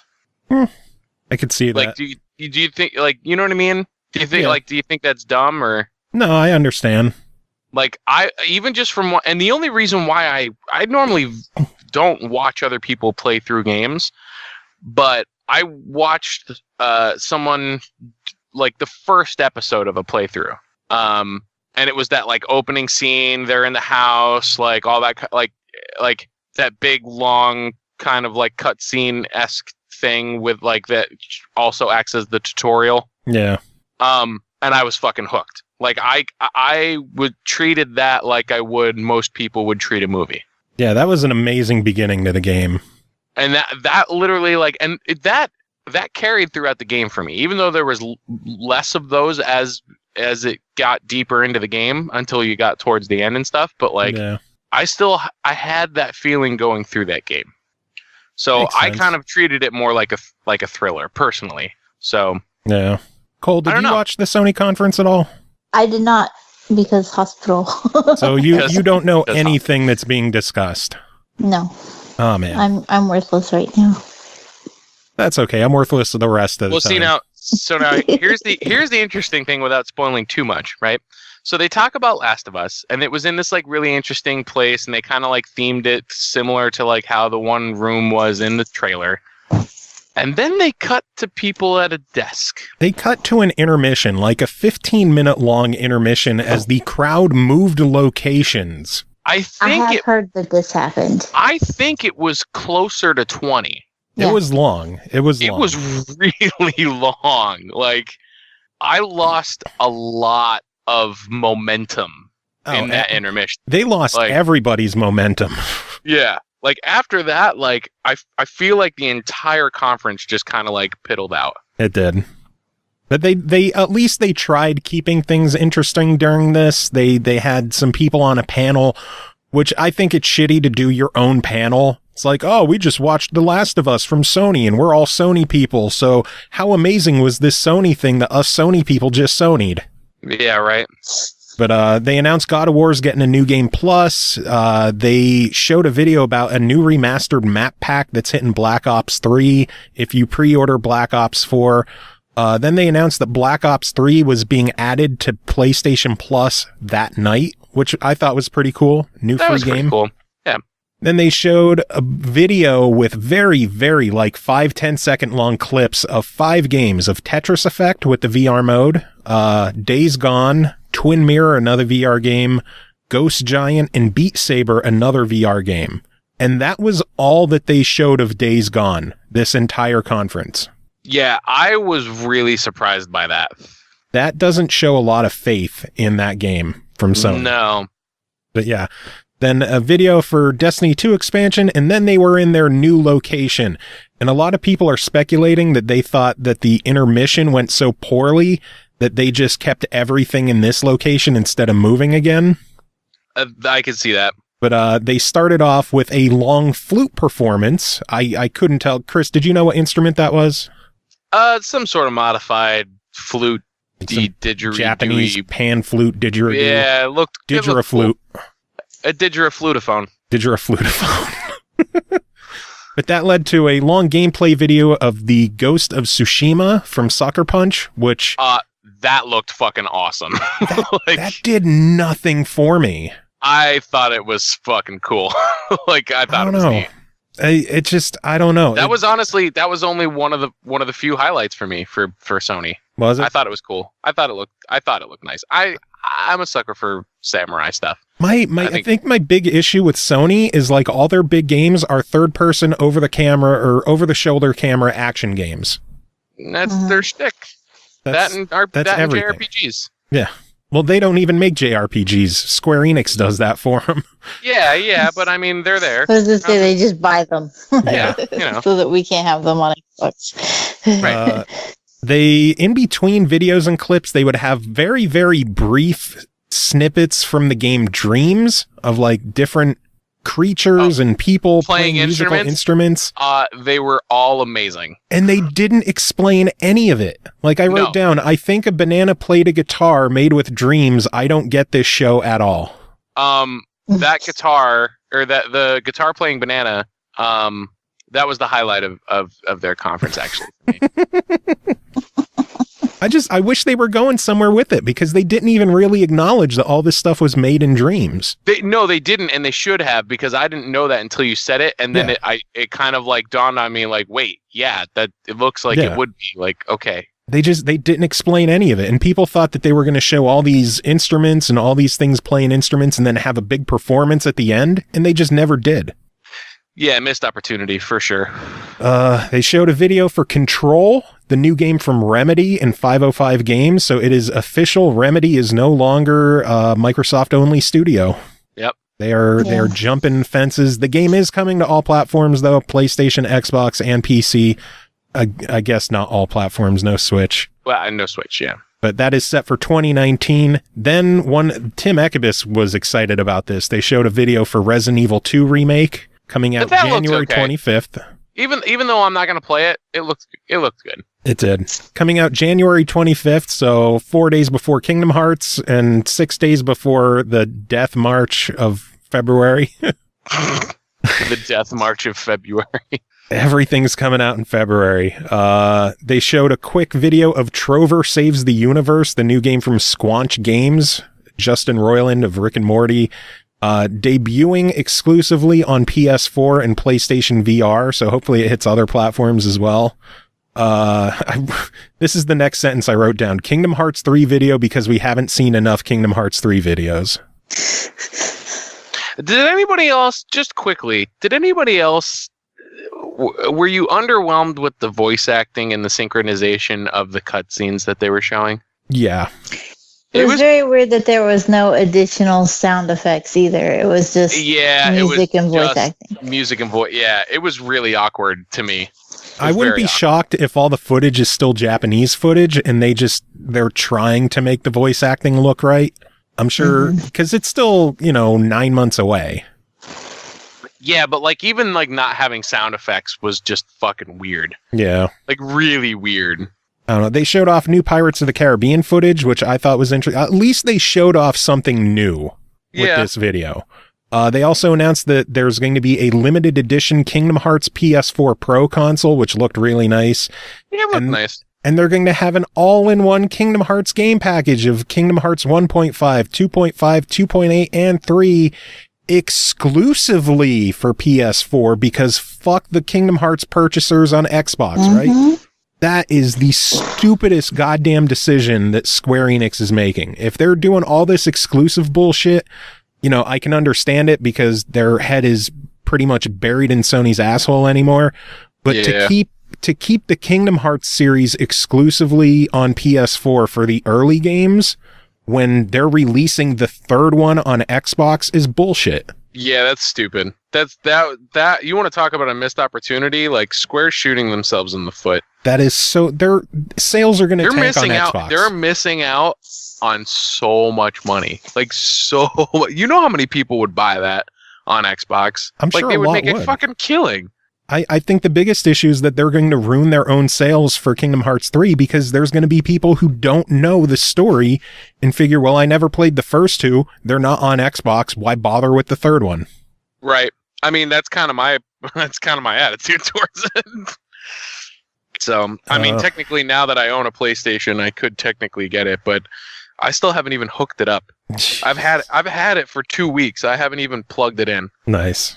Well, after that, they showed off a new video for Death Stranding, some gameplay finally, and I still have no clue what the fuck the game is.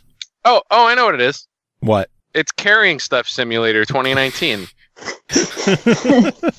Pretty much. It's literally the only gameplay footage that they showed was you with a bunch of shit on your back. That's it. Yeah. That's the only thing that they showed. Hey, do you like walking in exotic locations with? I think that's a dead body on your back. Okay. I saw someone comment, dude, I have no idea what this game is, and someone replied, dude, neither does Kojima. Yeah, I think so. So, well, I mean, can I get a point for saying that this is pretty much just Kojima showing a bunch of trailers and not necessarily even knowing what he's doing at this point? Yeah, we'll give you the point. Okay, I'll take it. Fuck it. Cool. Then they showed a video for Neo 2 from Team Ninja and Koei Tecmo. That looks cool. Did they show much gameplay from it? Yeah. I thought it was just mainly video. I don't know. There's been so much. We've gone through so much. We're at nearly 2 hours, and there's been so much that we've gone over that I can't remember what the video was that they showed. Yeah, I don't know. After that was a nice long video and gameplay footage of Spider-Man, which looks fantastic. Yeah. And then they cut to a sizzle reel showing a bunch of trailers for not trailers, but snippets of a whole bunch of games. And then they cut to the audience who clapped and waited for the next thing to happen. And it never happened. That was the end of the show. That's it. That was it. That was the general reaction of like, that's it. That was their show. Yeah. So they didn't have like a big like bombshell at the end. No, nothing. Just that was their show. It was all right. Bye guys. I think people said it best in that they had great games, awful conference. I mean, I was so underwhelmed. Like, other than like 3 bangers, I was so underwhelmed. I don't know. That was Sony this year. Yeah. I said on Twitter that if anybody out there claims that Sony won E3 this year, they are outing themselves as a gigantic Sony fanboy.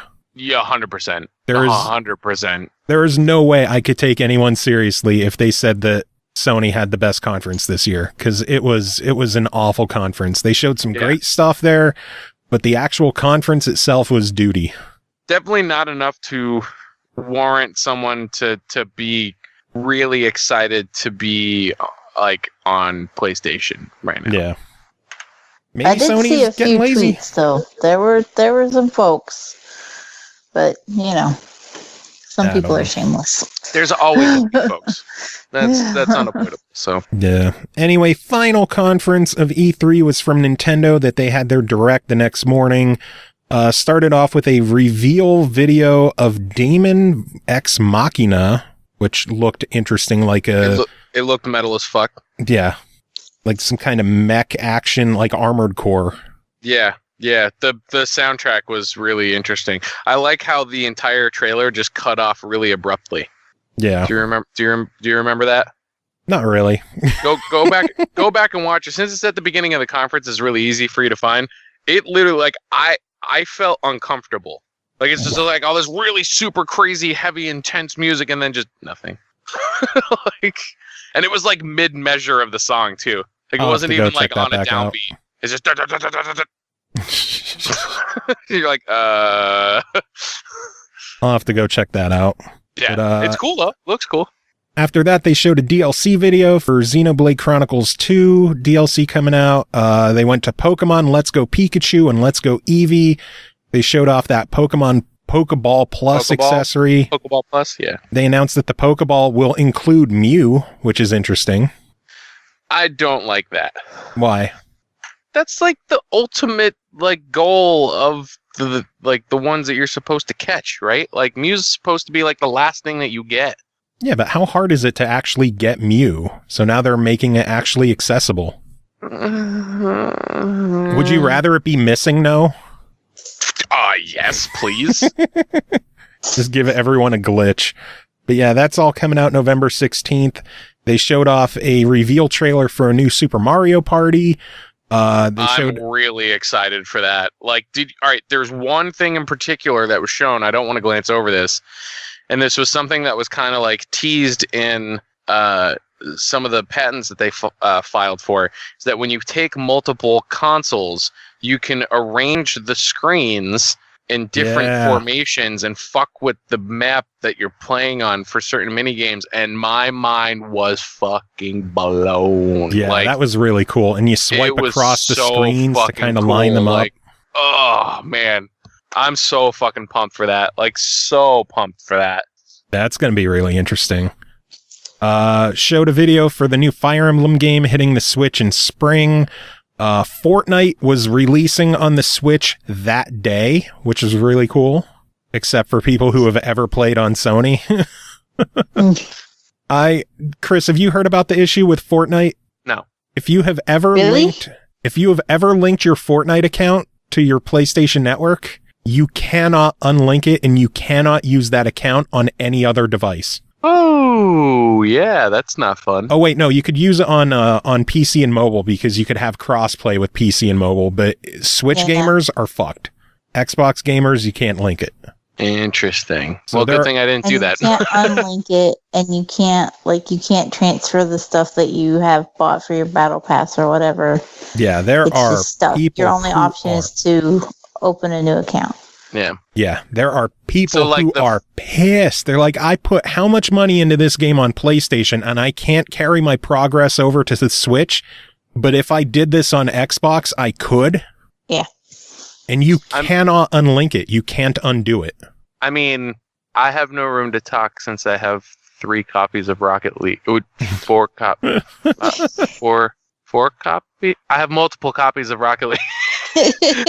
Yeah, but this sucks for people who want to play Fortnite on the go and keep their progress, and they can't because I mean, keep your progress, but literally all it is just like a couple cosmetics.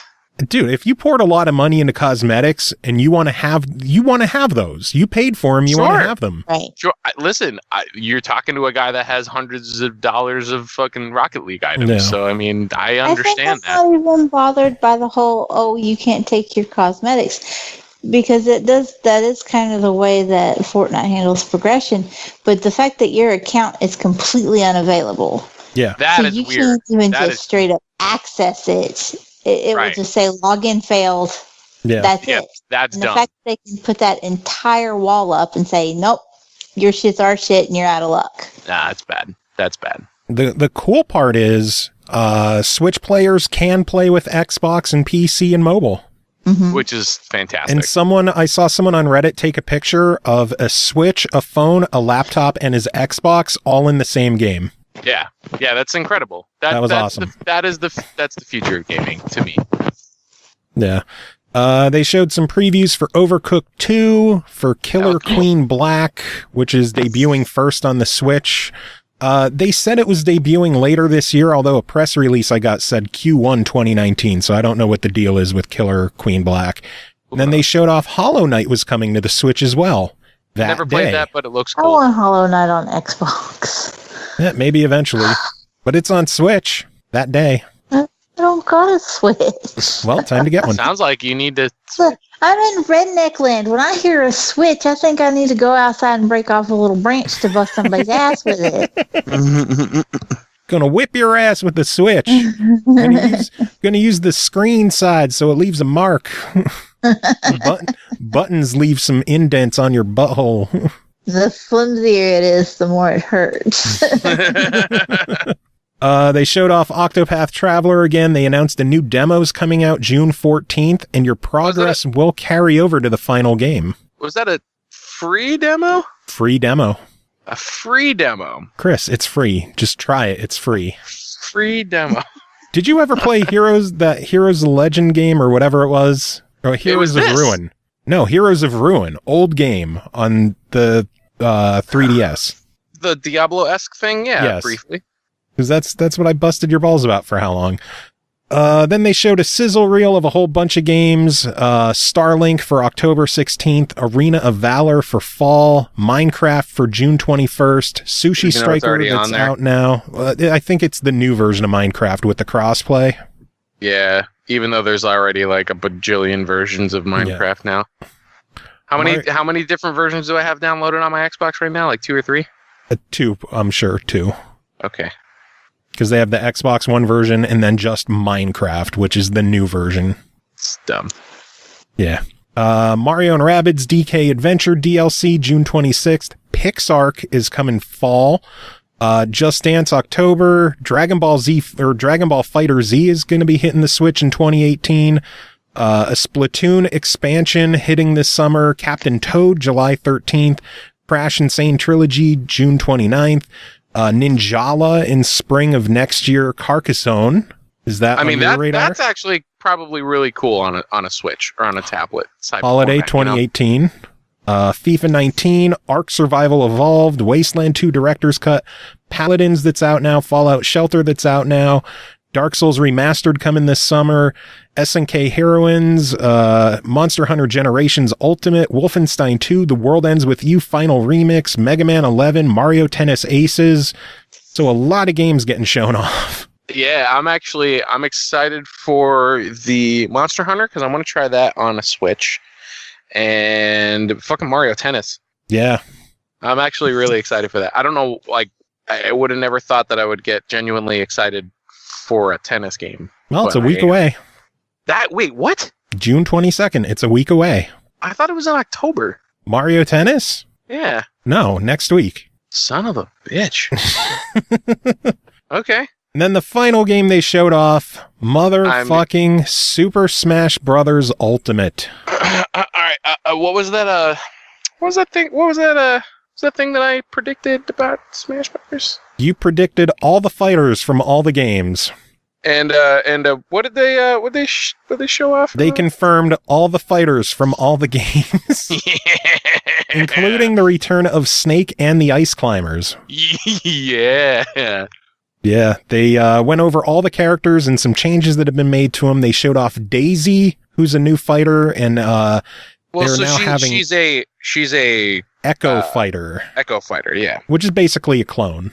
Yeah. So. But I guess they did say that she does play slightly differently from her. So I don't understand why they have the terminology of like a clone character if there's still slight differences. I guess because they're similar enough. Okay. I guess. Got it. They showed that the Inkling is a new fighter and the Squid Sisters are an assist trophy. You can now KO some assist trophies, which is interesting. You could get, knockout points for beating up a trophy, which is interesting. Yeah, I thought that was kind of neat. And then they showed that Bomberman is now an assist trophy, which I want him to be a main character. I know. I know. I'm with you, man. I want him to be a playable character so bad. Yeah. They did announce one final new character, at least for now, and that is goddamn Ridley from Metroid. Yeah, the whole, people were really excited for that. Really excited for that. Vertically impaired in chat is sad about, wow, Luigi. Yeah. Still an assist trophy. He's in there. And then they announced it is releasing December 7th. It's too far away. It is. They should have just dropped the bomb and just being like, next month. It's out now. And you can play it now. Dude, if they said it's out now, would you just nut your pants immediately? They would have won E3 on the spot. On the spot. It would go down in history as the day that Nintendo killed each other. The day Nintendo won. Yep. Forever. Yep. Undisputably. Yeah. Well, yeah, that was E3. That was all the conferences, all the news from the conferences. That was long. It's a lot of news. Yes. So who won E3 in your eyes? I think it's tough, man, because I feel like it's almost like a toss-up for me between Microsoft and Nintendo. Really? You think Nintendo did that well? By the way, quick thanks to No Time for Games for the 100 biddies. You are appreciated. The only reason why I say that is because of the caliber of the stuff that's getting released and the release windows. Yeah. You know what I mean? Like, I feel like Nintendo has more going on this year. Soon. Yeah. Because they didn't talk about the Yoshi game. They didn't talk about fucking didn't talk about the other Pokemon game that they said that apparently is coming. They didn't talk about, like, there's other stuff that they didn't talk about. Metroid 4.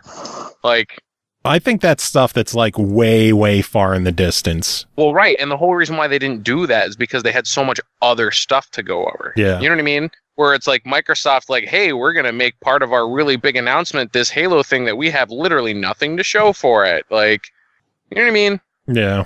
And Nintendo has been guilty of that in the past. Obviously, they did that with Metroid. So it's like, I'm kind of glad that they didn't try and just, like, hype Metroid up more when they didn't have anything substantial to show. Makes sense.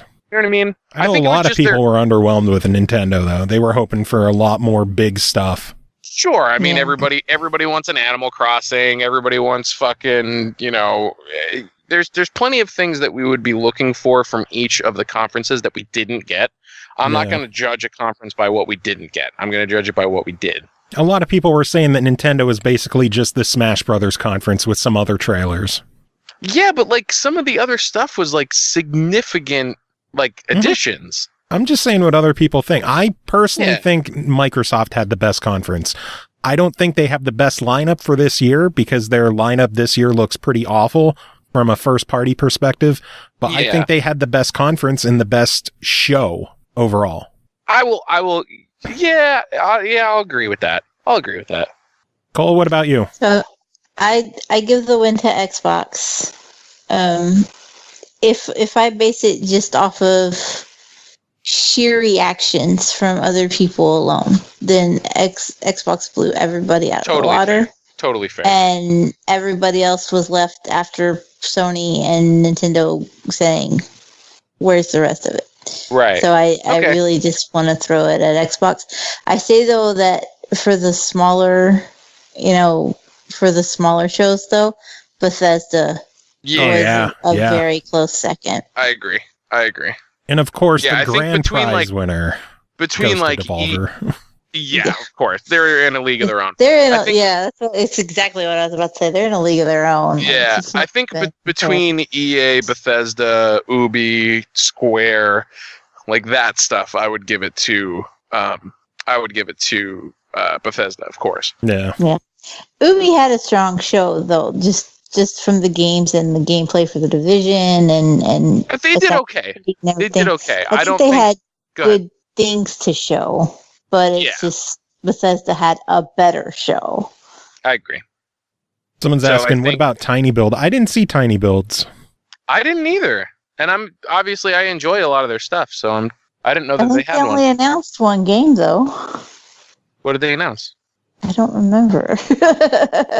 I didn't even know Tiny Build did anything really. I think they did like one little skit with one announcement. It wasn't like they tried to take a page from Devolver, but just didn't quite nail it.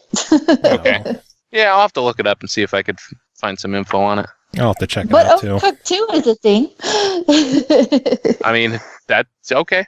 I'm excited. If we're gonna go indie road.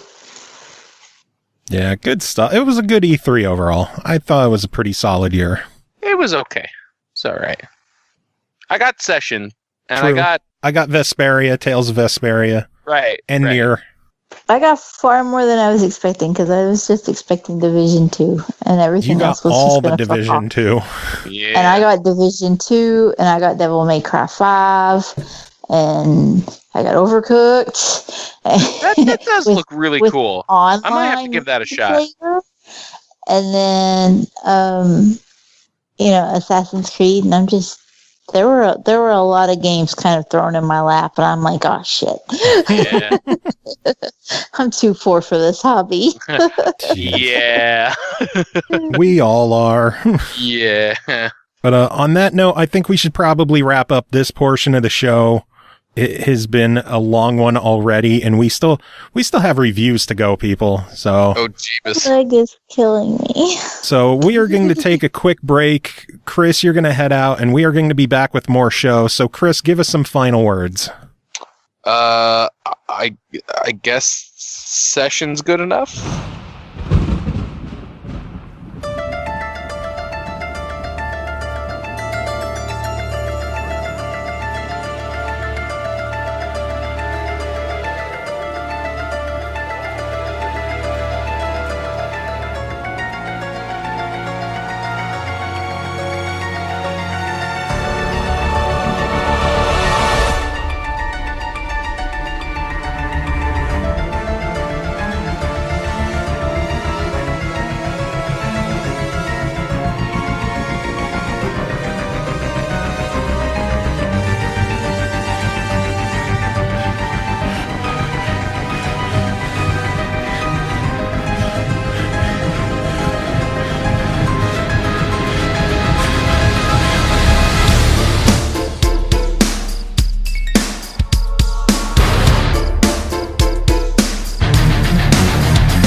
All right, I'm going to start recording. Let's do it.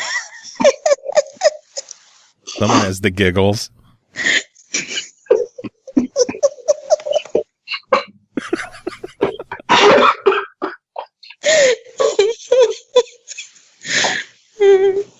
I'm good.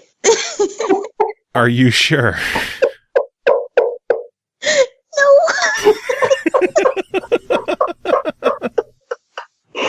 Oh my god, I should just leave all of this. Go ahead. Coming back from a break and it's just giggles. Giggles and a rooster crowing. That's how we come back from a break and go to start reviews with Are you okay?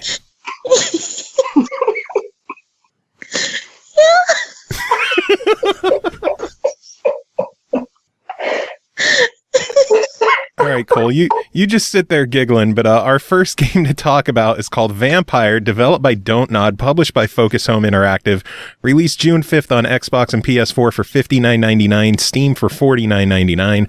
In a completely disorganized and ghostly city, those who are either fools, desperate, or unlucky enough to walk the streets lay prey to Britain's most elusive predators, the vampires. As a doctor recently turned into a vampire, you try to understand your new affliction. Your quest of intuition, discoveries, and struggles will be filled with death and drama while you attempt to stem the irrepressible thirst that drives you constantly to take human lives. Checking this one out in person this time. DarkMika, how are you doing? I'm still alive, so pretty good. Do you have the giggles too? I'm good now. Probably. You're good? Until I had it starts almost laughing, stopped. then I'll be screwed up again. But until then, I'm good. Cole, are you good yet? I'm okay. And it begins anew. So, DarkMika, tell us, what is Vampyr? Well, it's a third-person over-the-shoulder action/stealth game. Its combat is fairly like Bloodborne in that you have to dodge and attack. There's no blocking, and a couple hits will kill you, as I've found out time and time again. No, like, literally, at the beginning of the game, everything could kill me in 2 hits, period.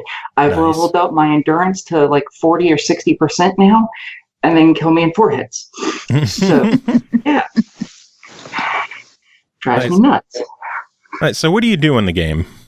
Well, you play as Dr. Reed, and you go around fighting vampires, or skulls, or what they're called, which are like a mutation or something of vampires or something like that.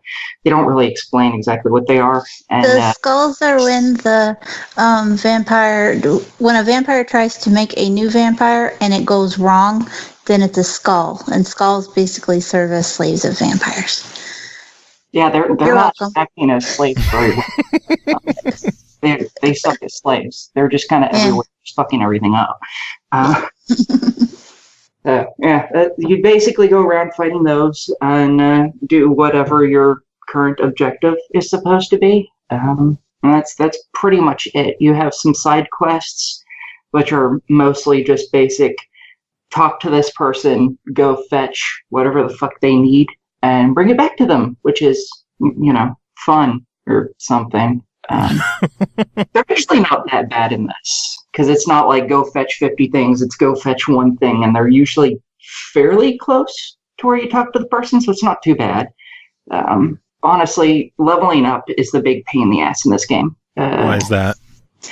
Well, you get 5 experience for any enemy you kill, whether they're a level 1 and you're a level 10, or they're level 50 and you're a level 1. It doesn't matter. You get 5 experience, and everything takes like 800 plus to level up. So Wow. it's terrible. Yeah.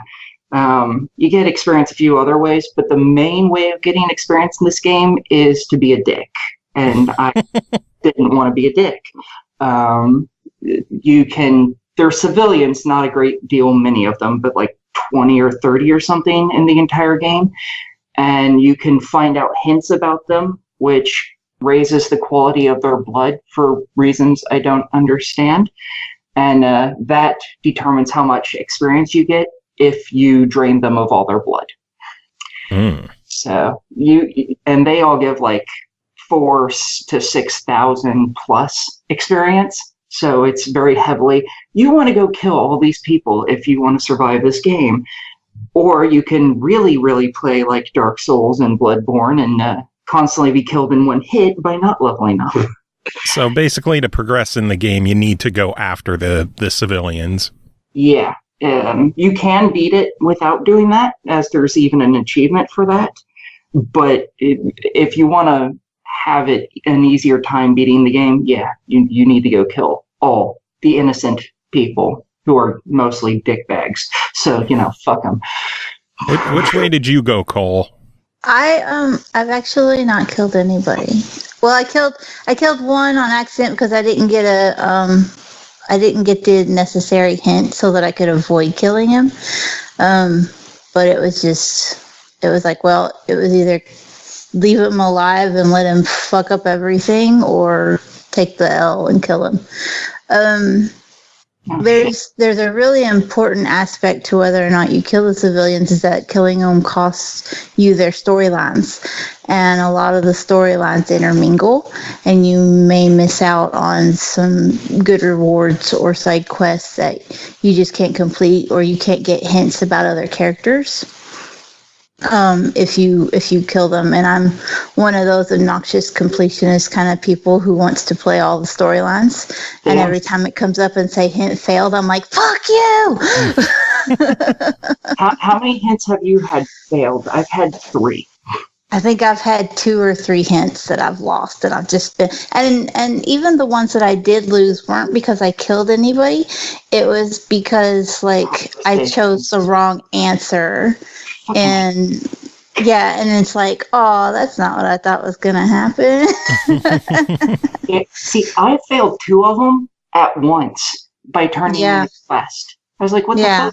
If you turn in the quest, it actually gives you the fucking hint, not takes it away. Fuck off. Yeah, it's because there's some of them where depending on who you have to choose whether to give an item to one person or another, and the one you give it to affects how the storyline plays out. And so if you give it to one, you lose the other's hint, and there really isn't anything you can do about that. Well, shit, I had one to give a scarf to either a whore or a news reporter, and I gave it to the whore because it was her scarf, and fucking it failed for both of them, which is what really angered me, because I'm like, I gave you your scarf, why are you not giving me information? Why did I fail to get fucking information from you? Fuck off. It can be frustrating when you don't know. I mean, if you're going to complete the game, you're going to have at least 2 playthroughs anyway, but it's kind of recommended just because there are so many potential avenues, and that's one thing that DONTNOD just excels at. I mean, DONTNOD gave us Life is Strange, so if there's one thing that they're really, really good at that we already know, it's cause and effect gameplay. And they really carried that over as 180 as Vampyr is from literally Life is Strange in every way possible. Like as bubbly and bright as Life is Strange is, Vampyr's dark and gritty. And it's very Bloodborne in visual look. Yeah, but the moment you start going through like the dialogue choices and stuff, you realize, oh, this is a DONTNOD game. Totally. And that cause and effect gameplay is just throughout the whole narrative in every way. Do you kill them? Do you let them live? Do you give them this quest item? Do you break it down and sell it? Or do you go here or do you go there? It doesn't take long before you're like, oh yeah, I see the similarities. Oh yeah, and that breaking the items down thing, that is very important because it is hard to get lots of shit because everything's fucking expensive in the game if you want to go buy it, and fucking you find like 5 shillings at a time and everything costs like 30, 40, 80 shillings a piece, and it's like, no, that's not gonna fucking work, and you don't get it very often from enemies even, so it's like, well, fuck. Yeah, you poor if you're not careful. I've somehow managed to amass over 600 shillings, but then again, I've also gone the entire map that I can go like 4 or 5 times. So, yeah, the map is huge. But that's also my biggest complaint in the game is that there's no sort of fast travel, and even though. Like, okay, you're a vampire and you can run. He's got the little blink thing, but like you can't blink over buildings. There's only certain areas you can blink to. And you can run, but it drains your stamina. And so, like, the dumbest thing is you'll be running, shitting and getting it, trying to get somewhere, and then you run into vampire hunters. And then you ain't got any stamina because you were running, trying to get somewhere. And now you're just going to get face fucked. See, I do the smart thing. I kill everything on the map, and then I can run around. Yeah, but they come back. That's the thing too. Like to respawn though. Yeah, but the vampire hunters and stuff too. Each district has a health status. So like if you go around eating too many people in an area, you're gonna plunge it into chaos, and you will lose quest lines, and you can't go back there, and the vampire hunters will become more prominent, and so you have to really be careful. Like the people too, even if you don't kill them intentionally, they're sick and you're a doctor. You have to either craft cures for them and medicate them, which is hard. And because you don't even like have the recipes for the cures, you have to find them in this huge ass world. Well, that's not too hard. I found all of them already. It's just hard to get the items necessary to make this shit. That is fucking. I had trouble finding the migraine recipe, and I ended up having to go to YouTube just to find out where the fuck it was. And then it turned out that I found it in both places it's in after the fact, and I was like, well, fuck. Good job. Nice. So it very much sounds like this is a game where your choices actually matter and affect the game. Significantly.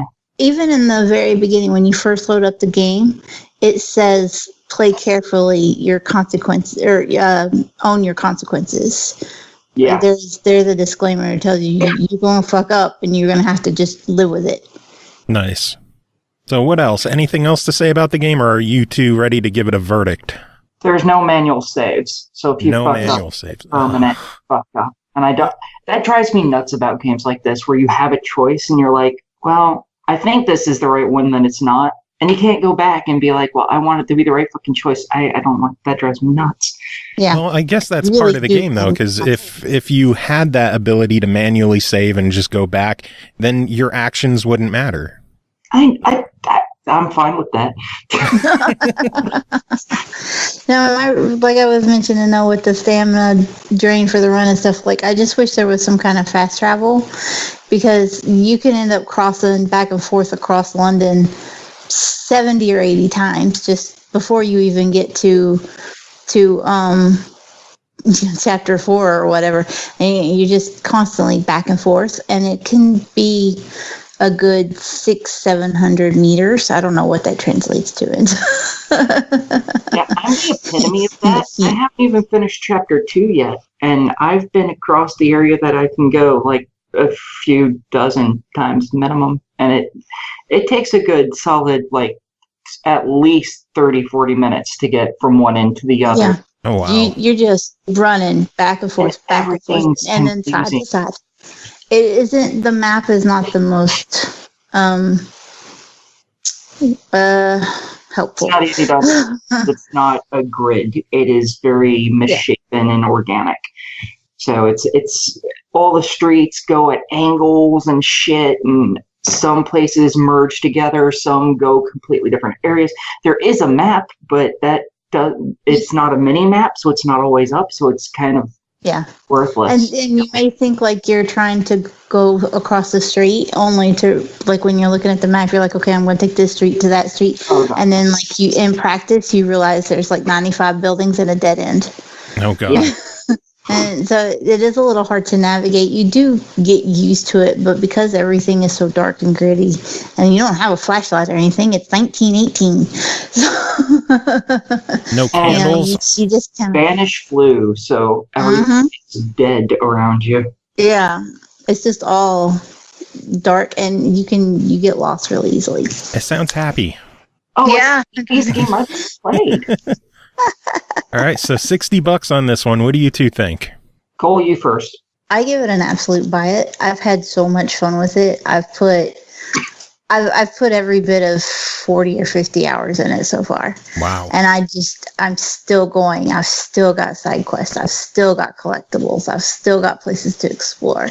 And so I just think, for the time commitment, and anybody that likes those really heavy cause and effect narratives, they're going to be really, really happy with this game, because like I said, you own the shit you do. Nice. DarkMika, what about you?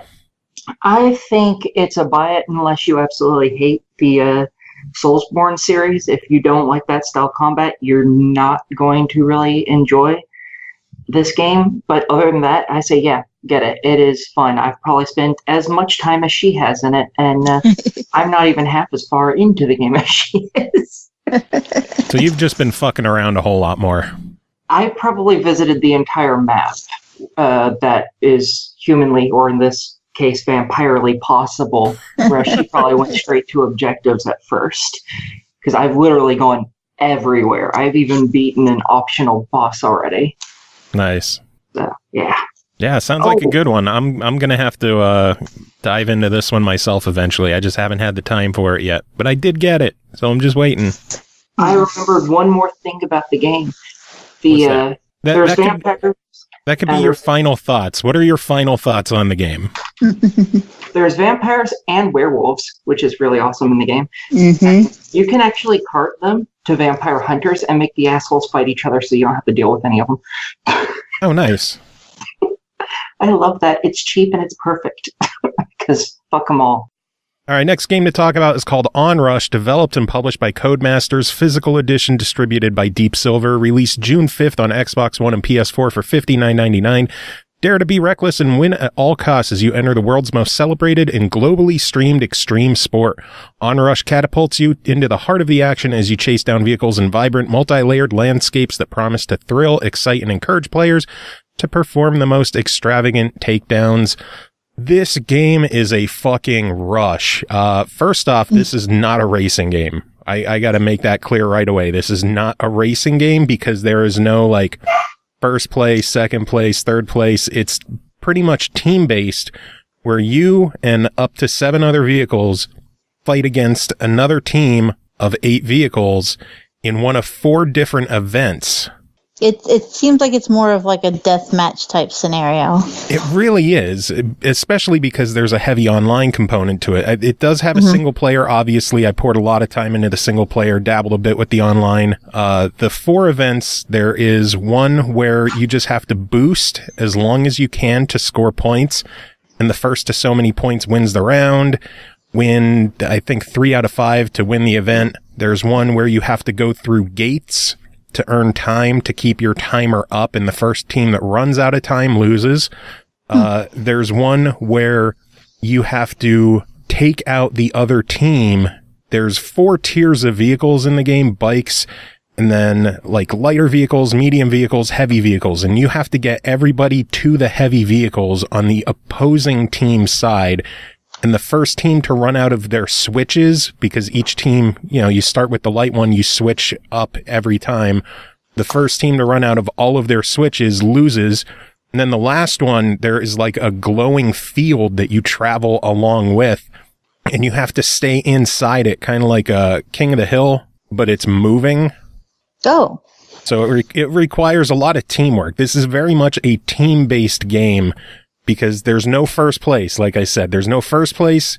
There's no 8th place. There's winners and there's losers. And, you know, if you're on a good team, you're going to be on the winning side more than the losing. The game is gorgeous. It is an absolutely beautiful game. Playing on the X with HDR, it is just jaw-droppingly beautiful, if I can learn how to talk. English are hard. It is. English are hard, indeed. Game is really, really cool, though. I do have a gripe in that I wish there was more to do. Like, there's a nice long campaign. There's a bunch of challenges that you can do, so there's a lot of replayability. I just wish there were more different ways to play. The 4 modes, they're fun, but they kind of get repetitive after a while. And the lockdown, the one where you have to follow the glowing circle and stay in it, I really did not like that one at all. Oh, really? So, yeah, I just really wasn't digging that one at all. But yeah, overall, though, the game is a lot of fun. $60. I worry it might be a bit high for what is there, especially because, you know, as I said, the more you play, the more repetitive it's going to be.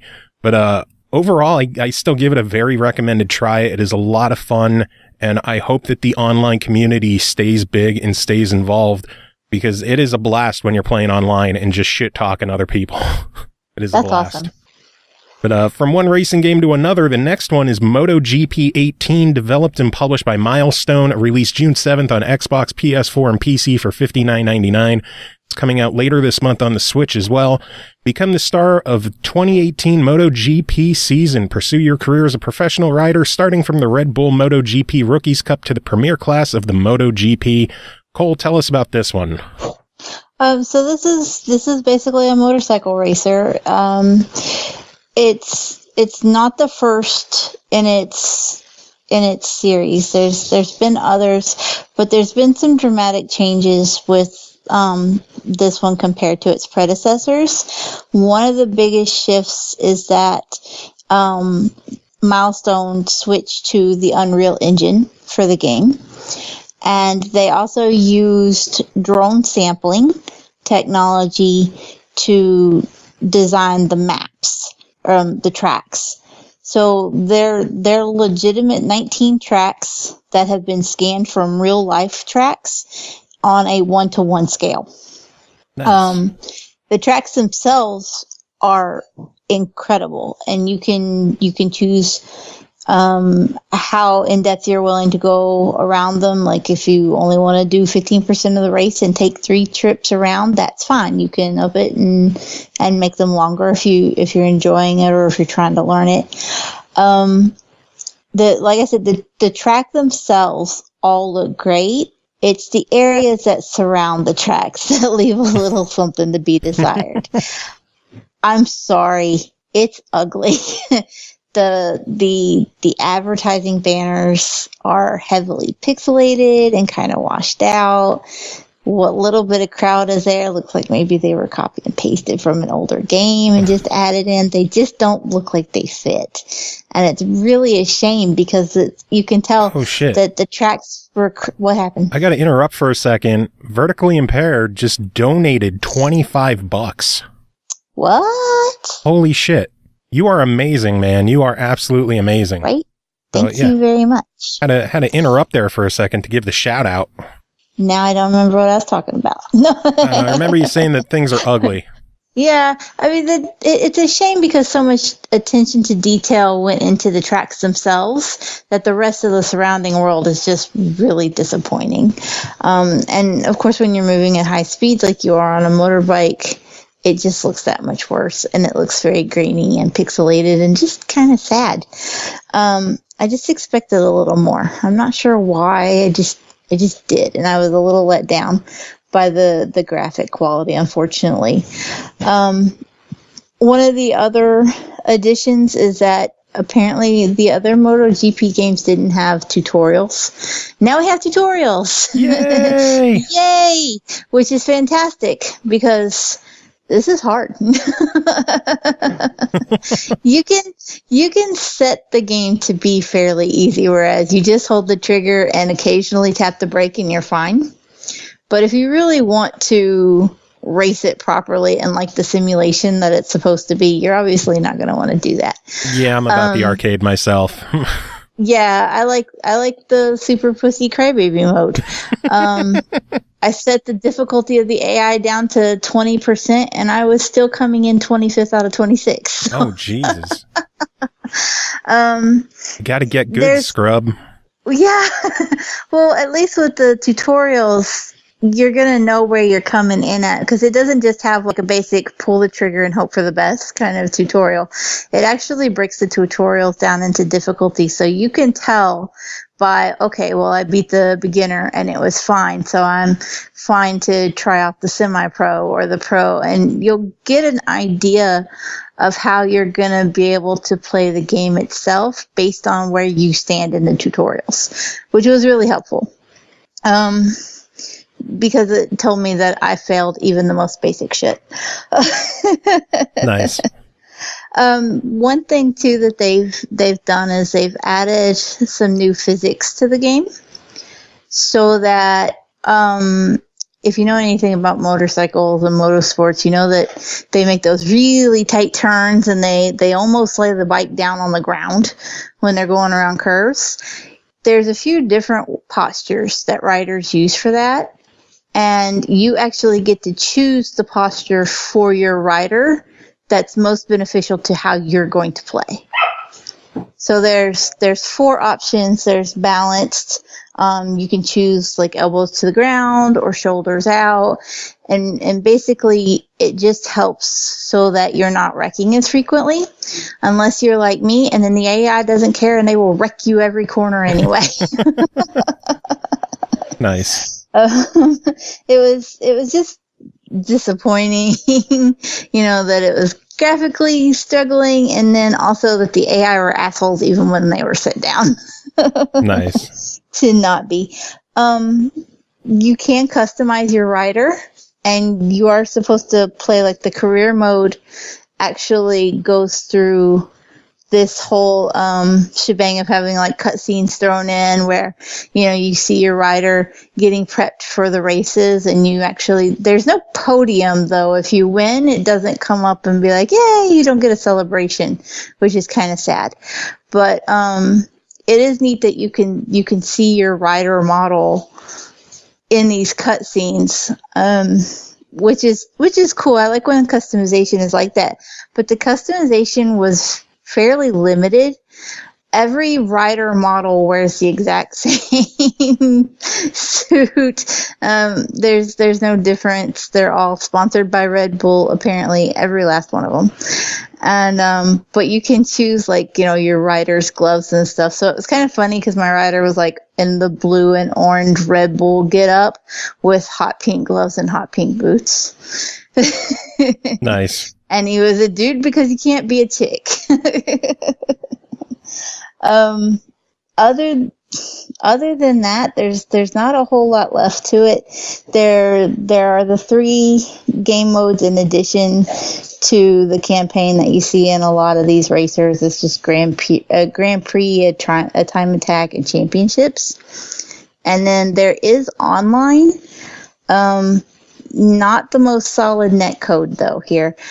I found games pretty quickly, but I would get kicked and disconnected from them quite a lot. And then I would just like have to find another one, and then I'd sit and spectate, and then it would go to launch, and then I would get kicked again, and then I'm back in spectator mode. I spent very little time actually racing and a whole lot of time watching other people race. So it's not the sturdiest for online. So it sounds like there's a decent campaign to it, some shoddy net code. Overall, $60. Mm-hmm. What do you think? Given that the net code and stuff is so shoddy and the graphics, it's kind of hard to really recommend this one for $60. I'm gonna say skip it for now. Maybe there can be some patches, but right now I think it's a pass. All right. Just like those motorcycles are passing by your house, huh? Yes. I'm sorry. I feel bad when I give one a skip. I do. I know, it's never fun. And I feel bad about saying it, but man, I just can't. Not this time. Anyway, next game to talk about is called Tennis World Tour, developed by Breakpoint Studio, published by Maximum Games and Bigben Interactive, released May 22nd on Xbox One and PS4 for $59.99, also out on Switch and PC, starting June 12th, so I guess we're a little late on that one. But the new standard, developed by veterans of tennis simulations, plays one of 30 professional tennis players, learn all the shots, master each type of surface, and experience a realistic career mode. Define your style of play and tactics to become #1 in the world. We covered AO tennis a couple of weeks ago, and it's going to be hard to not compare the two, since, you know, they're both recent tennis games. And I gotta say, I wasn't really digging this one as much as the other. It's got a nice expansive career mode, which I really appreciate. It's like a true career mode where you're like signing deals and sponsorships, and you know, you get video game deals and crazy stuff like that in the game. It's a legit in-depth career mode. The problem is the gameplay just, I wasn't really feeling the gameplay that much. A lot of it feels very imprecise. I complained with AO Tennis about having to manage both an aiming reticle at the top of the screen as well as you running at the bottom and trying to manage the two at the same time. This game at least gets rid of that aiming reticle, but then the negative is it gets rid of that aiming reticle. So it's one of those games where if you hold all the way left or all the way right, it's going to go out of bounds for you. It's always going to go out. It's one of those games where you need to have the absolute most precise analog stick movements imaginable if you want to get anything done. And because there's no reticle or anything on screen to kind of give you an idea of where you're aiming your shot or where it's going, more often than not, you're either going to go out or you're going to miss or you're going to shoot it right to them and they're going to just bash it way past you. And it was a frustrating game to play. I really, I had fun with AO Tennis despite my gripes with it, but Tennis World Tour, I was just having a really hard time trying to get into it and really getting into the gameplay. It has a decent amount of tutorials to help guide you through everything, but even the tutorials, I was struggling with those because of how imprecise the controls can be or how hyper-precise the controls can be, where you try aiming in a direction and it's either too far, not far enough, and there's no real way to tell, which end of the spectrum you're going to be on, if that makes sense. Yeah. it's just, oh man, I really wanted to enjoy this one. I've been dying to get like a really, really solid, awesome tennis game on consoles for a while. And AO Tennis was getting there, but just it didn't have enough content to it. And now Tennis World Tour is bringing it with the content, but it just feels so imprecise and so guessworthy to do anything in the game where you're not sure whether you're doing the right thing or not until you're already done. And then by that time, it's too late because you fucked up bad. Who'd have thunk tennis would be hard? Yeah, seriously. Of all games. I meant, like, whatever happened to old school, just like Virtua Tennis that was easy, casual, pick up and play, enjoy. And now things just have to get either too complicated or too casual. Like, I don't want Wii Sports Tennis. That's a bit too easy. You do want Wii Sport Tennis. You just don't realize it. Everybody wants Wii Sport Tennis again. Well, there is one more tennis game coming out next week with Mario Tennis that we were telling Kris about. But, you know, we're not going to be covering that one on the show because we're not good enough to cover Nintendo at all by any means. I don't think we'll ever be that important. But, I don't know. Tennis World Tour, I just wasn't feeling it. It's even visually, it just didn't feel up to par with AO Tennis, Australian Open. The character customization in the game is severely lacking, especially when AO Tennis had like a full-on import your face into the computer and make you for real in the game. And there's just a couple of presets in Tennis World Tour that, I don't know, lacking. Just that's the general word I could say with Tennis World Tour is controls are lacking, visuals are lacking, character customization is lacking, but the campaign is there. It's got a solid full campaign, which I appreciate, but you know, I wish I could mix together the gameplay and character customization of AO World Tour with the campaign and modes of Tennis World Tour. It's like they would complement each other perfectly. And then you'd finally have the perfect tennis game. Quite possibly. Could. That doesn't need a Wii controller. Yeah. Overall, though, $60 on Tennis World Tour. It's a hard one to recommend. If you're jonesing for a tennis game with a lot of content to it and you can deal with the impreciseness of the controls, it's, you know, I would give it a hesitant try it. But for most people, it's just not going to be the one for you. That's a shame. I know. This has been one of those shows where we're hard on games, and we always feel bad for it. I don't like it. That's 2 games in a row, and I don't like it. So let's hope the next one's better, because the next one is Shaq Fu, A Legend Reborn, developed by Big Deez, published by Mad Dog, released June 5th on Xbox One, Switch, PS4, and Steam for $19.99. The world is on the brink of disaster. Demonic celebrities have taken over the planet. Only one man can save us. A poor Chinese orphan named Shaq Fei Hung. What a story. Our hero must travel to faraway locations to lay the smackdown on these pop culture icons bent on our destruction. Cole, tell us about this one. Have you ever wanted to use what was that, the 90s era basketball? Like, if you ever wanted to use like a 80s, 90s era sports star to take down Justin Bieber, Paris Hilton, a brown-headed Donald Trump lookalike, this is your game. Sweet. Do tell more. The original Shaq Fu left a lot to be desired, and I remember playing that shit barely as a kid, and it was not good. I think I still own it on Genesis for some reason. I wouldn't be surprised because that's the shit you do. It is. there was some serious redemption needed for this game.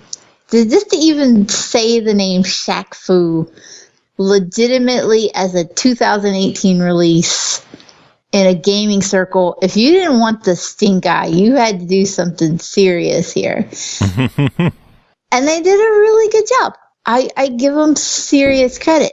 This is a 2.5D brawler. in that, you move side to side, left to right. You can go a little, up and down on the plane that you're on. Of course, something gets the dog's attention. Go a little up and down on the plane that you're on, but you can't really go into the foreground or the background any. So just traditional side-scrolling brawler, kind of like Final Fight and Streets of Rage. The enemies do not just come at you from the left or the right, however, they do come at you from the foreground and the background. So that's where I kind of give it the 2.5 aspect from.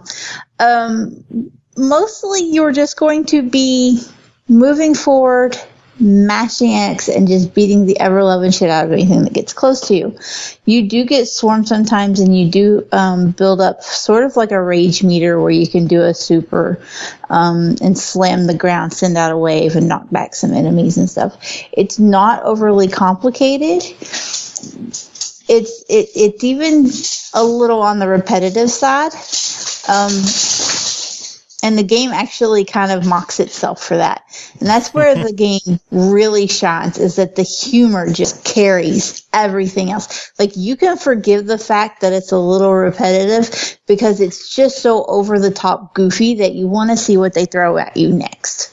Nice. And there is no mistaking who those celebrities are supposed to be. How their legal department got around it, I don't know. But you actually have to fight back lawyers as well who throw flaming documents at you. So maybe that they drew on experience for those characters. Thanks for my phone for going off. That was fun. Yeah, that was not me this time. Although the dogs are traipsing around and I can hear their claws. So my dad's calling. Sorry, Dad. You got to wait until I'm done recording. Parents, though, they just don't understand. Not at all. I got video games to talk about. I'm busy. Shit's going on. But like I said, it's a little repetitive, but you forgive it because it's just such a good time, and the art style is really neat. The world, the environments are really well done.